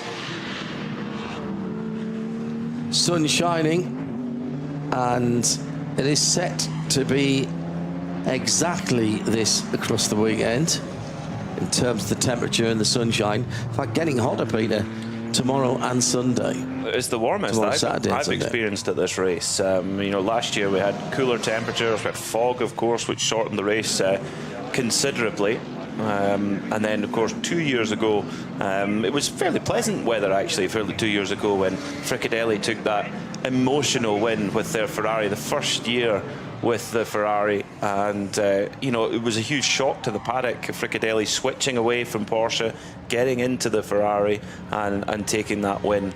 Also another, you know, emotional win. You think Porsche's last victory 4 years ago when Kevin Estre took his first victory here for Manthey, and he'll be desperate to get that win this year. I mean, they had a car to win last year, but the red flag just completely changed the narrative entirely, and who knows if it had run on to 24 hours. But as things stand right now, I think Manthey are looking very, very strong indeed. This session particularly, the only time I think you could really read a great deal into is the top car right now, which is the number one SRO Sport PHX Audi 814.162. We've got a Pro-Am car in second, we've got the Pirelli Shaw dynamic car in third. We haven't really seen everyone turn the wick up yet. I think we'll only really see that until top qualifying, or even in the race itself. It's Peter McKay with me, John Hindhoff, in the Global Broadcast Centre. If I shimmy slightly to the left, pretty much up to the left-hand wall of the booth here, I am as near as makes no difference on the start-finish stripe. And we're, what do you reckon, Peter? 25, 30 metres away from the edge of the track up here? Yeah, that's a half swing with a sandwich. Yeah, I would say that's about 50 yards. Yeah. Okay. And great place to see those last lap passes on Sunday. Of course, thanks to our colleagues at Nürburgring TV, we see all around the circuit nowadays, and the helicopter will be up at the weekend. Incredible investment in infrastructure here, with the whole circuit having had the cables replaced with fibre and additional fibre lengths being put in, so there's a plug and play type of operation when we have races that need to be covered either on the short circuit or indeed on the Nürburgring itself. Rover BMW coming down the Dottinger hole just now, 4.6 seconds off the quickest time, but this may well be an improvement for Raffaele Marciello, who competed at Le Mans last week in the BMW number 15 hypercar, switching from that BMW M Hybrid V8 prototype to the M4 GT3 for Rover, a team who have won this race before with the old M6. The big warhorse that was, big front engine V8, quite a different car to the M4. Sort of a spiritual success at the 635 CSI, isn't it? A little bit, yeah, a little bit. And we've got some of those racing in the Legends later, the classic event. We do, can't wait for that, can't wait. And up to third goes Raffaele Marciello, 819.181. So that, as things provisionally stand, that puts them further up the provisional order. For those, remember, we're going for 5 spots to get into the pole shootout. There are 12 spots available. There are already 12 cars that are already in it. I'll read them out for you. So we've got Manthey Porsche, the 33, both Vulcan Porsches, the 8 due to Audi, both Get Speed Mercedes, the Rinaldi Realized Condo Ferrari, the number 30 and the number 35 Vulcan Horse Trinity Solutions Aston Martin. Interestingly, their pro car, the 34, is not in yet. The 48 Black Falcon Team Porsche, the number 11 SRO Motorsport by Schnitzelalm, and the 65 HRT Ford Performance Ford Mustang. The rest all are vying, all 13 of them are vying for just 5 places. So that is significant for the Rover team to be up there third overall and second of those cars looking for a spot in the top qualifying shootout, which happens tomorrow. I suppose, as well as checking the track and seeing what performance they can wring out of their cars, this is in some ways a re-familiarisation for some people who perhaps didn't do the qualifying weekend, already had their permits. Aston Martin, by the way, with Nicky Team in the number 34, just going through Brunchen and up and over the top, now into the Serpentine section before he'll turn right-handed downhill. Tremendous section of the track, this. It is just similar enough to other sections to make you think you know it absolutely. And when you come out of the Bell of S's, you come up towards a really tricky, tightening right-hander in towards Falbenschwanz. That's Kevin Estra's favourite corner across the entire circuit. That's where Nicky Team is coming through right now. And then you quickly flick left to head up to the next left, which is the Kleine Carousel, the smaller carousel. And Team looking for that first overall victory here, and to do it with Aston Martin would be amazing. Of course, got the Aston Martin's first in the GT3 era anyway win at Spa last year, which was really, really cool to see that with Com2U Racing. But Nicky Team's super experienced here, and driving, of course, with winner 2 years ago, David Pittard, who was, from what I understand, quite influential to bringing Valkenhorst and Aston Martin together. Correct. David's a force of nature. Yes, he is. Pretty quietly spoken, but he is one of those people that if he has got something to say, and you know he's got something to say, you'd be well advised to listen to it. Pulling double duty last weekend at Le Mans as a driver advisor for a couple of GT drivers. We did have a bit of a laugh with him saying, what happens if you push the wrong button? He said, oh, that could be bad, couldn't it? Yeah, it's flat through here with the other drivers going to Mulsanne. Yes, that wouldn't be so good. Up to the line then comes Nicky Team. Does he improve from 9th position? It's an 8:21.505 at the moment. I think he's going to maybe be just shy of it. Is he? No, he does improve. 8:19.899 there for Nicky Team. Car number 34 for Valkenhorst. That puts him up into those provisional transfer spots, if you like, for the qualifying shootout. Have a look at some of the class leaders with Peter. The usual array of classes here spread between the GT cars and the touring car setup, and 9 different manufacturers. Yeah, we've got a huge number of classes to run through. They go through this beyond SP9, the Cup 2 category, which is for Porsche 992 Cup cars with a control tyre. They run a Michelin tyre. That's 48 Lost Motorsport who are on top at the moment. Their best time is an 8:31.2. That's quicker than some of the SP9 cars. That's very impressive there. It shows you how strong a package that Porsche 992 GT3 Cup machine is. Then in AT2, that's the alternative fuels category. That is an 8-minute 43.231 for Max Kruse Racing with their 644 car. Then in SP Pro, car 347, Nordique Racing lead the way there. SP8T is led by the Toyota Gazoo Racing Team, car number 110. TCR is led by Hyundai Motorsport. Mark Basseng at the wheel of that Elantra TCR car number 830, and there's an inter-factory rivalry there between the Hyundai Motorsport regular TCR superstars and the young and up-and-comers from the United States, who are very determined to beat their European colleagues. In Cup 3, it's Peter Kate who leads for SRS Team Sorg Rennsport. SP10 Pro Sport Racing lead in number 175. SP10, that is for GT4 homologated cars. The Subaru Impreza WRX for Subaru Technical International leads in SP4T. Alternative Fuel 3, that's Max Kruse Racing as well, car 19. SP7 led by the Black Falcon Team, car number 70. We're scrolling down the more of the order. We go SP2T is led by the Toyota Gazoo Racing GR Yaris, car 109 there at the moment. SP3T is led by the no team name, led by Mr. Umamoto at the moment. How Nürburgring is that? In the BMW 240i class, it's GT Tire Motorsport who lead the way in their 665 car. And then class V6 is led by the 410 machine, driven by Marshall at the moment. Then VT2 front, led by the number 480 car.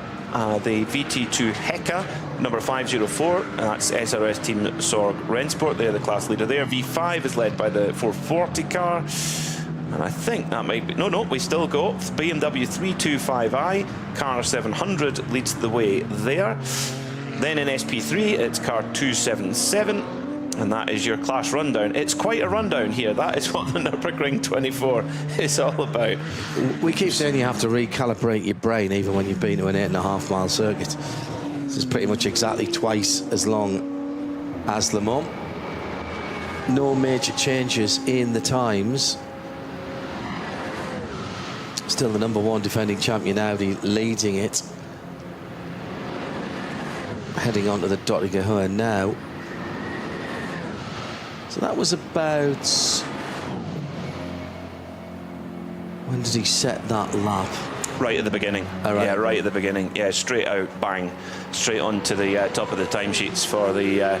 it's been driven by Marcus Winkelhock at the moment, but it was Christopher Hassa who put the lap time in at the moment.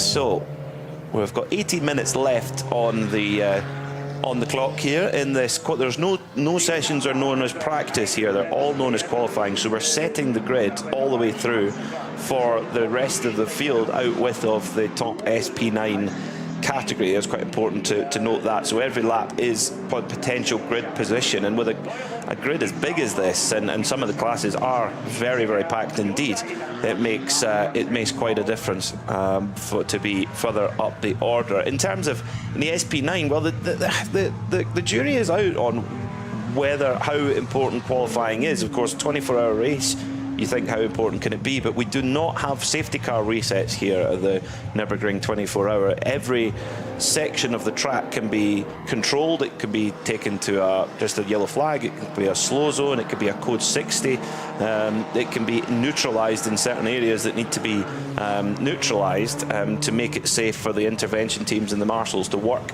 on the track.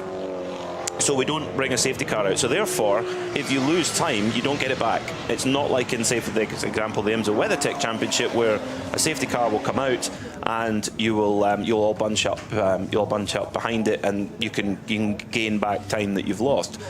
Here, it's said when you lose the time, you lose it. So that is one way to look at it. However, we have seen balance performance changes happen on race morning here. It's not unusual for that to happen. So we occasionally see teams not showing their hand until the first few hours of the race. So that's something we've got to keep a watch on. I mean, when Fricadelli won it 2 years ago, they did.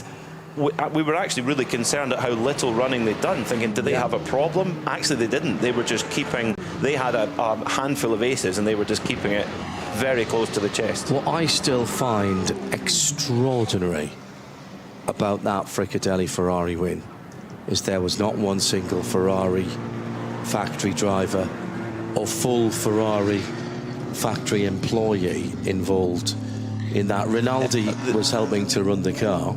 Quite a few a lot of red jackets and red shirts turned up on the Sunday morning, weirdly. Yeah. But it was quite an achievement for Fricadelli. I mean, Fricadelli had been a customer of Porsche for so many years, and Klaus Abelin, the owner of Fricadelli, was not happy with the support he was getting, and he gave them the opportunity, and they didn't, and he switched, and it was a big shock. It was really a big shock of him going to Ferrari, and also, it was a risk, but it paid off. Also, if you remember, he continued to compete with the Porsche when Porsche had a falling out with the authorities here about the BOP, and pretty much the only major team that was still running the Porsche was Klaus Abelin, and I think that started the falling out, if there was such a thing. But certainly it felt, Klaus basically is a racer, and he didn't like being told by anybody that he couldn't race, even if that was the people who he got his cars from. Well, the thing is, as well, is he put in an extraordinary amount of, extraordinary amount of backing to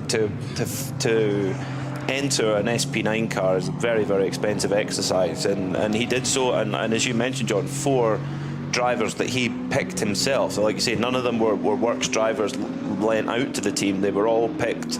Some for fairly obvious reasons in terms of Earl Bamber, Nicky Katzberg, who proper established factory stars. But David Pittard has worked very, very hard at his craft and has made his name on this very circuit. And that was he was chosen exactly. And likewise, Felipe Fernandez-Lazar, who had he had been part of the Fricadelli setup for quite a while, and that was an opportunity which Klaus gave to Felipe. He believed he deserved the opportunity because he'd lost other opportunities, and that was paid off as well. So it was a hugely emotional day. It's certainly one of the most emotional days I can remember in my career, seeing that white and red Ferrari come across the line and see a journey of 20 years longer trying to win the race overall. Fricadelli. I mean, literally down the road. We drove past him, past his premises on the way up. I just heard a thud there, which caught my attention, and that is the Toyo Tires Supra that's gone in hard. It's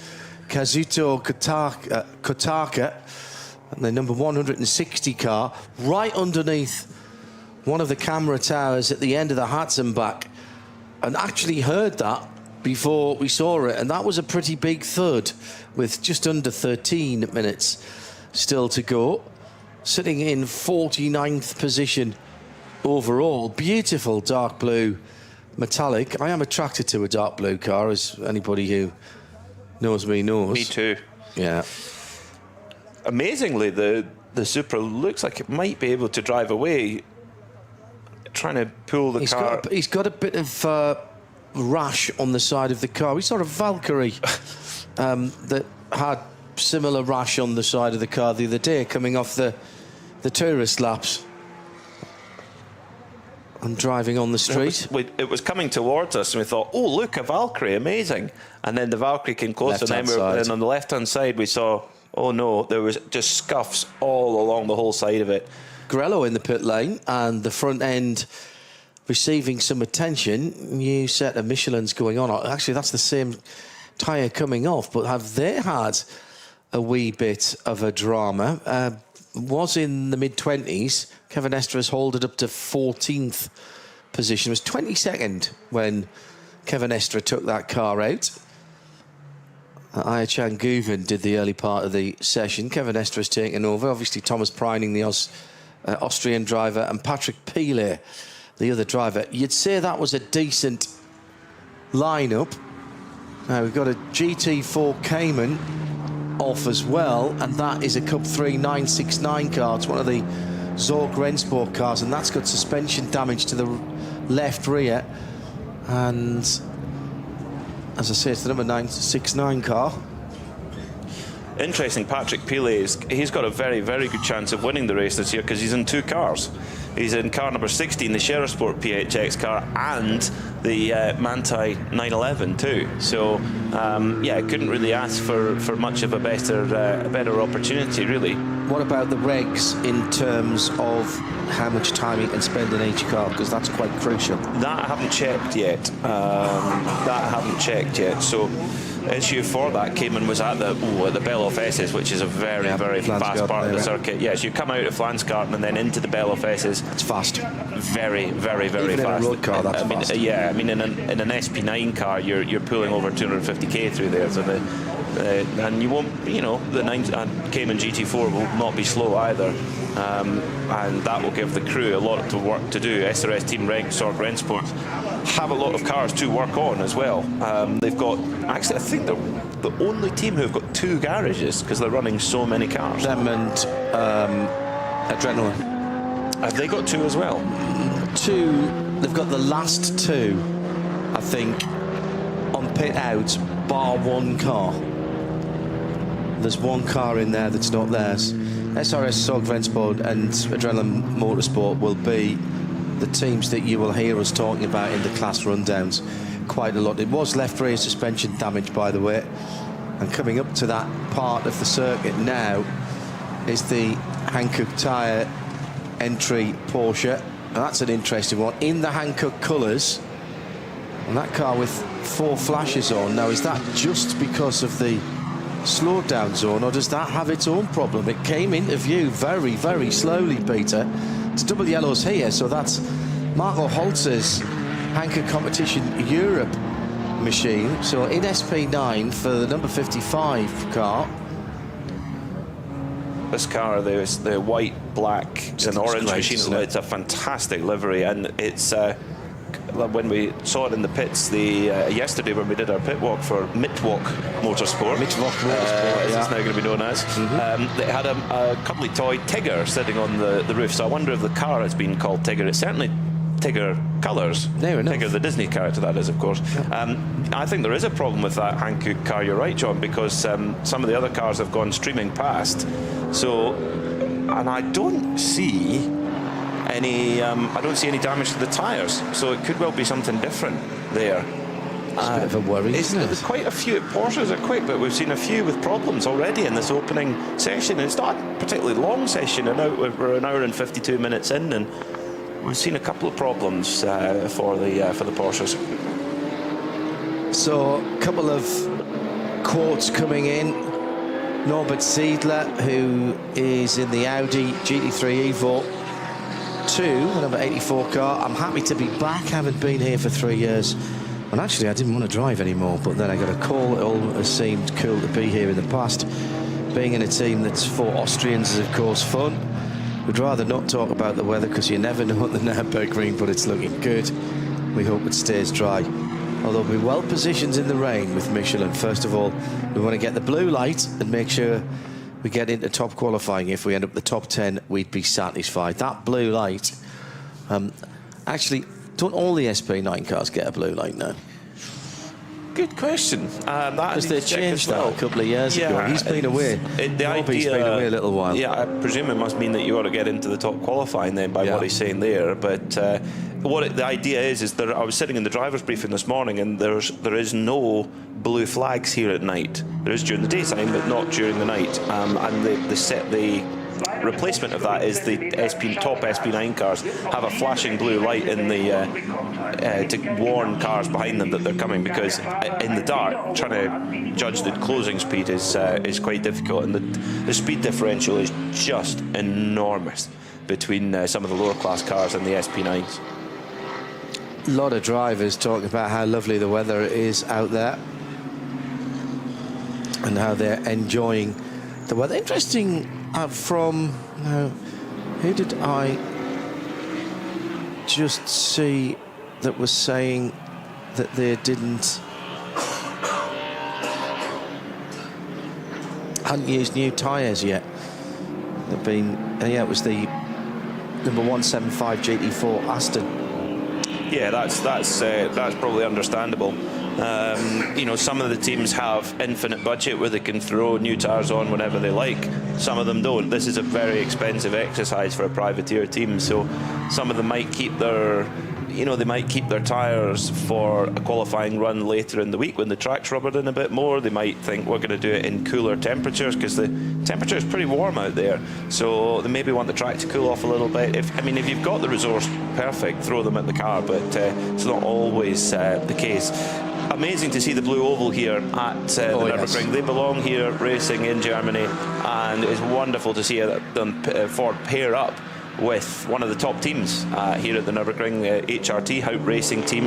At the moment, the top running of those Ford Mustang GT3s is in 16th place. It's just been brought into the pit lane by 3-time Nürburgring 24-hour winner Frank Stippler, who has jumped across various cars this year, but he's settled in the HRT squad with that Mustang for this year's 24-hour race. Can he make it a 4th win? Well, that would be quite a story for Ford to win on their debut here. But at the moment, their quickest time is 10 seconds off the top time. But I wouldn't expect to see them put some big lap times in early on in the week.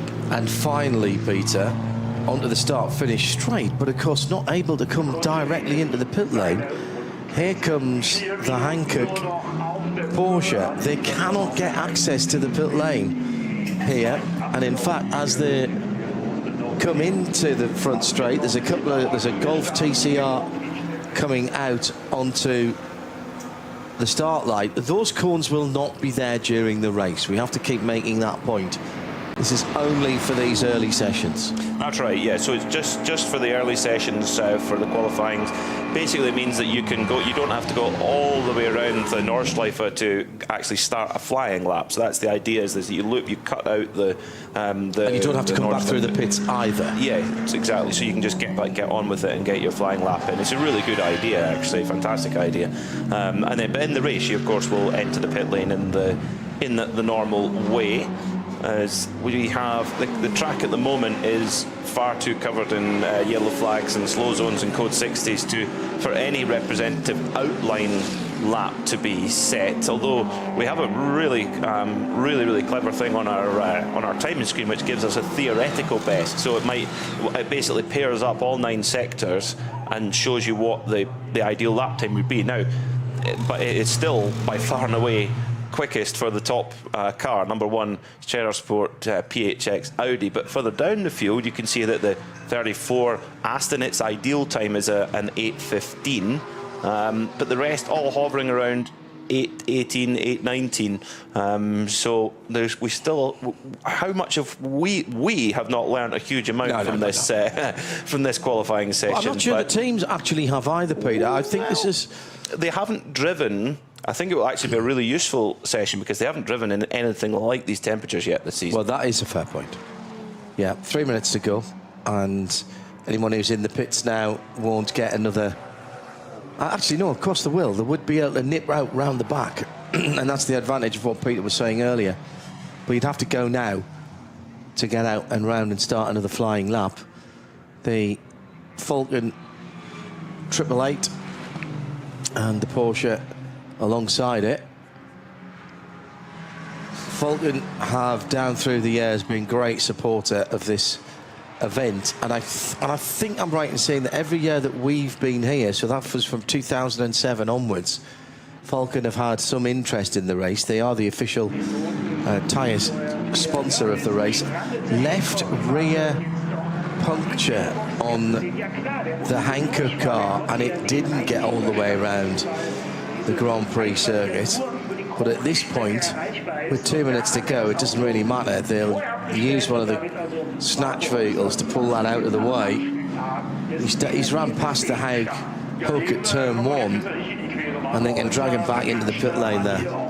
That's quite amazing discipline from Marco Holzer for the tyre to just slowly deflate. They probably would have got a warning on the dash that the pressure was dropping, and instead of pushing too much like you would in the race, actually just limped it back very slowly, and the air has slowly gone out of the tyre. And what he's done there is avoided any damage to the drive shafts, to the bodywork.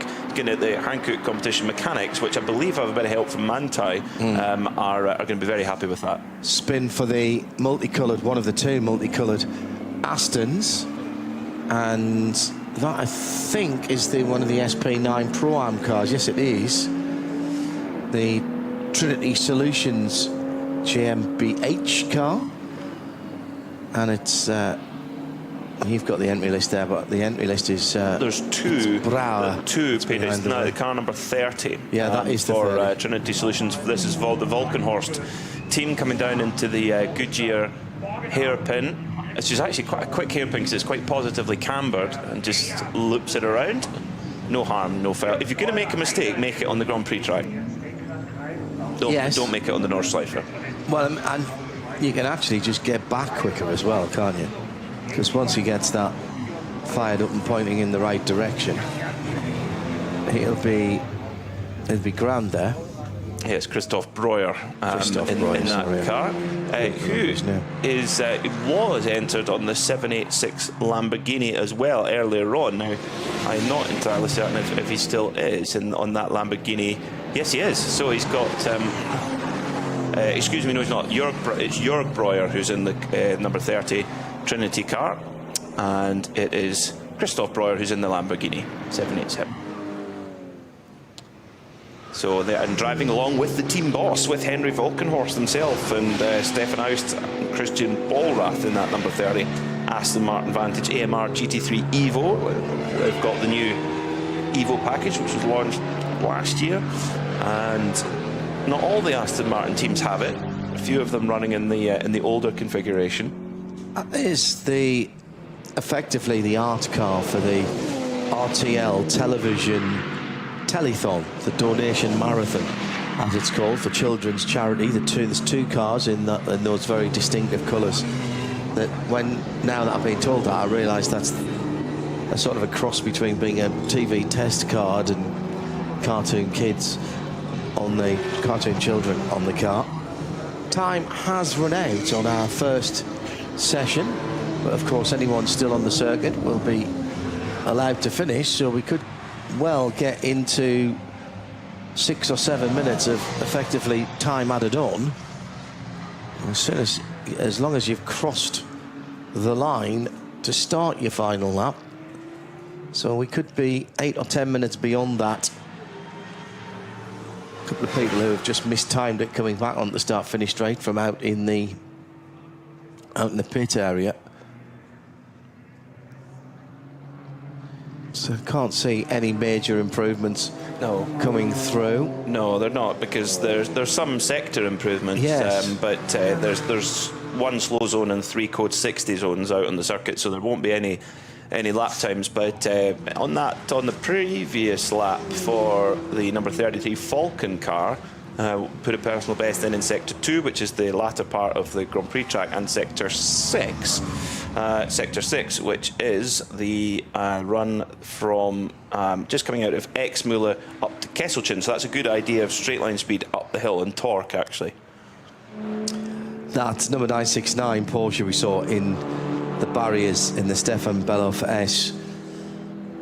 The information ticker that is on 24-rennen.de said the car was able to continue with, and I quote, significantly adjusted rear track.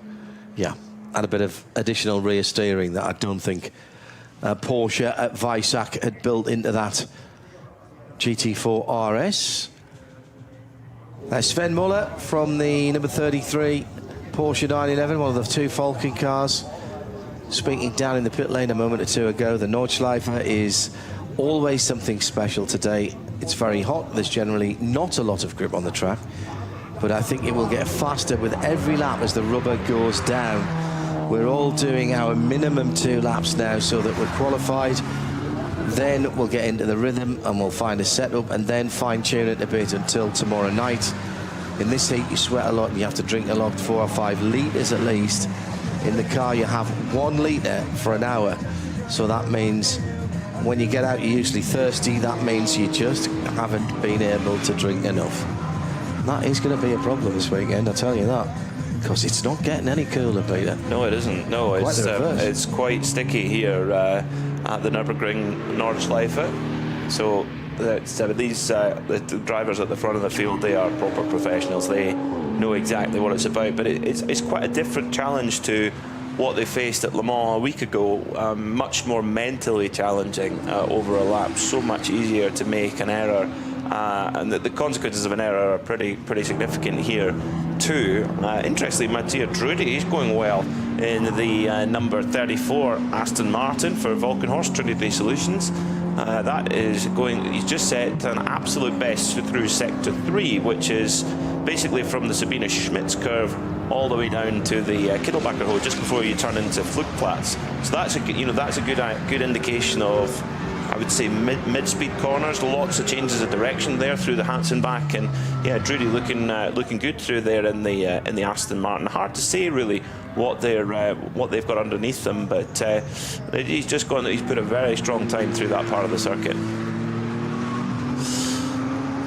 That Aston Martin that we were talking about earlier on was neither a GT3 or a GT4, as we said. It was running in the different track because it was one of the old GT8s. The GT8R, actually not even that, because it didn't have the, it did have the big rear wing on, that was it. I should have known that because I raced one of those all the way back in 2017. Ah, was it that one, was it? I don't know if it was that one. I know that car has been... I bumped into my old team manager, actually, chief engineer and team manager I bumped into recently. Simon was my chief engineer on that car. I bumped into him at Le Mans, and I bumped into the legend that is Rebecca Kisler, who was our team manager earlier this week. And so that number 140 is a GT8R. No, it doesn't say that on the entry list. No, it's down on the entry list as an AMR GT4. Yeah, I as you said, though, it is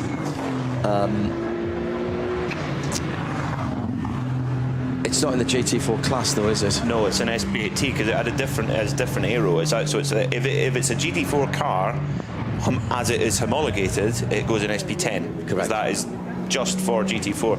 So it looks like it's a GT4 car that's had aero changes rather than a GT. Which, in point of fact, is what the GT8 was. But it was not. It was kind of refined for here. Much bigger rear wing, which was. It gives you a lot of stability here, but it does make you slightly slower. Made us quite slow down the back straight at Kota.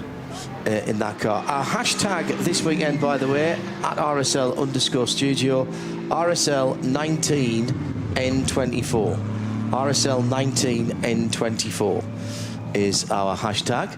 Matteo Drudi now touring in. Slow zone. Still in the slow zone for that incident earlier. But on that final lap, Drudy's showing a little bit of what they've got underneath them in that number 34 Valkenhorst team. This is year 2 of the program, and they didn't really get the chance to show their ability last year because they were involved in an incident on the opening lap. The drama of the opening lap last year, when we had changes on the grid up to the very last minute. Do you go on dry tires? Do you go on a cut slick? Do you go on a full wet? And it was, is it going to rain more? Is it going to stay the way it is? It was so tricky, and the Valkenhorst Aston got together with the Get Speed Mercedes on just a difference in tyres between the two of them. The Valkenhorst car was on the drying wet Michelin, and the Get Speed car was on a cut slick, and they got together at Adner Forst, and that just held the Valkenhorst team back, and they weren't able to challenge, unfortunately. But we'll see how they go this year. Intriguing session here, I would say, with the number 1 Shera Sport Audi going on straight out and putting in that hot lap, taking advantage of a clearer track. 8:14.162. That is the fastest time we've seen in this opening qualifying session. Will that be enough to get them into those top 5 transfer spots into top qualifying? Possibly. And if you've just joined us and you wonder what we're talking about, there is what amounts to a single car runoff. We don't wait for the cars to do the whole lap, but everybody gets set off at 10-15 second intervals, and that will set the front half of the grid.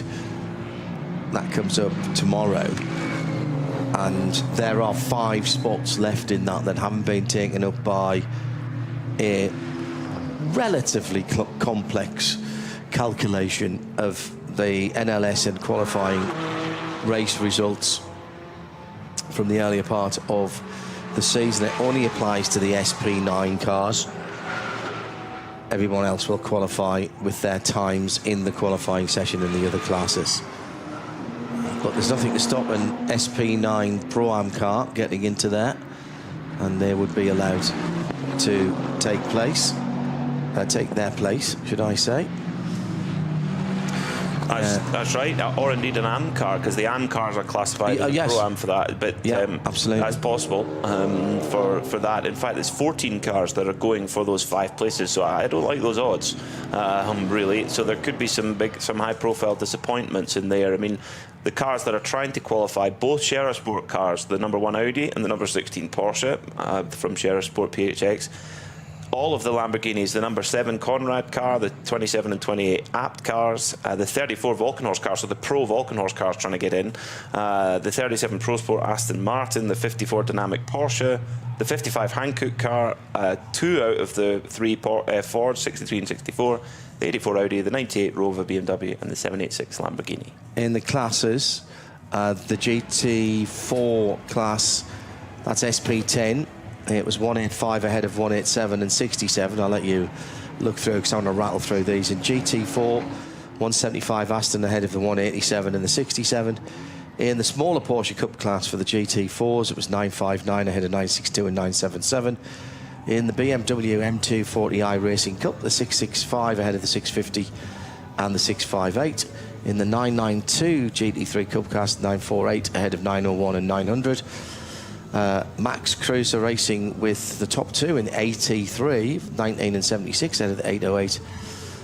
And the 100 BMW 325i heads its class. We'll take a break from track action here at the Nürburgring for a little while, and we'll be back in action with the SP9 cars at 8 o'clock this evening. Join us then. Bye-bye.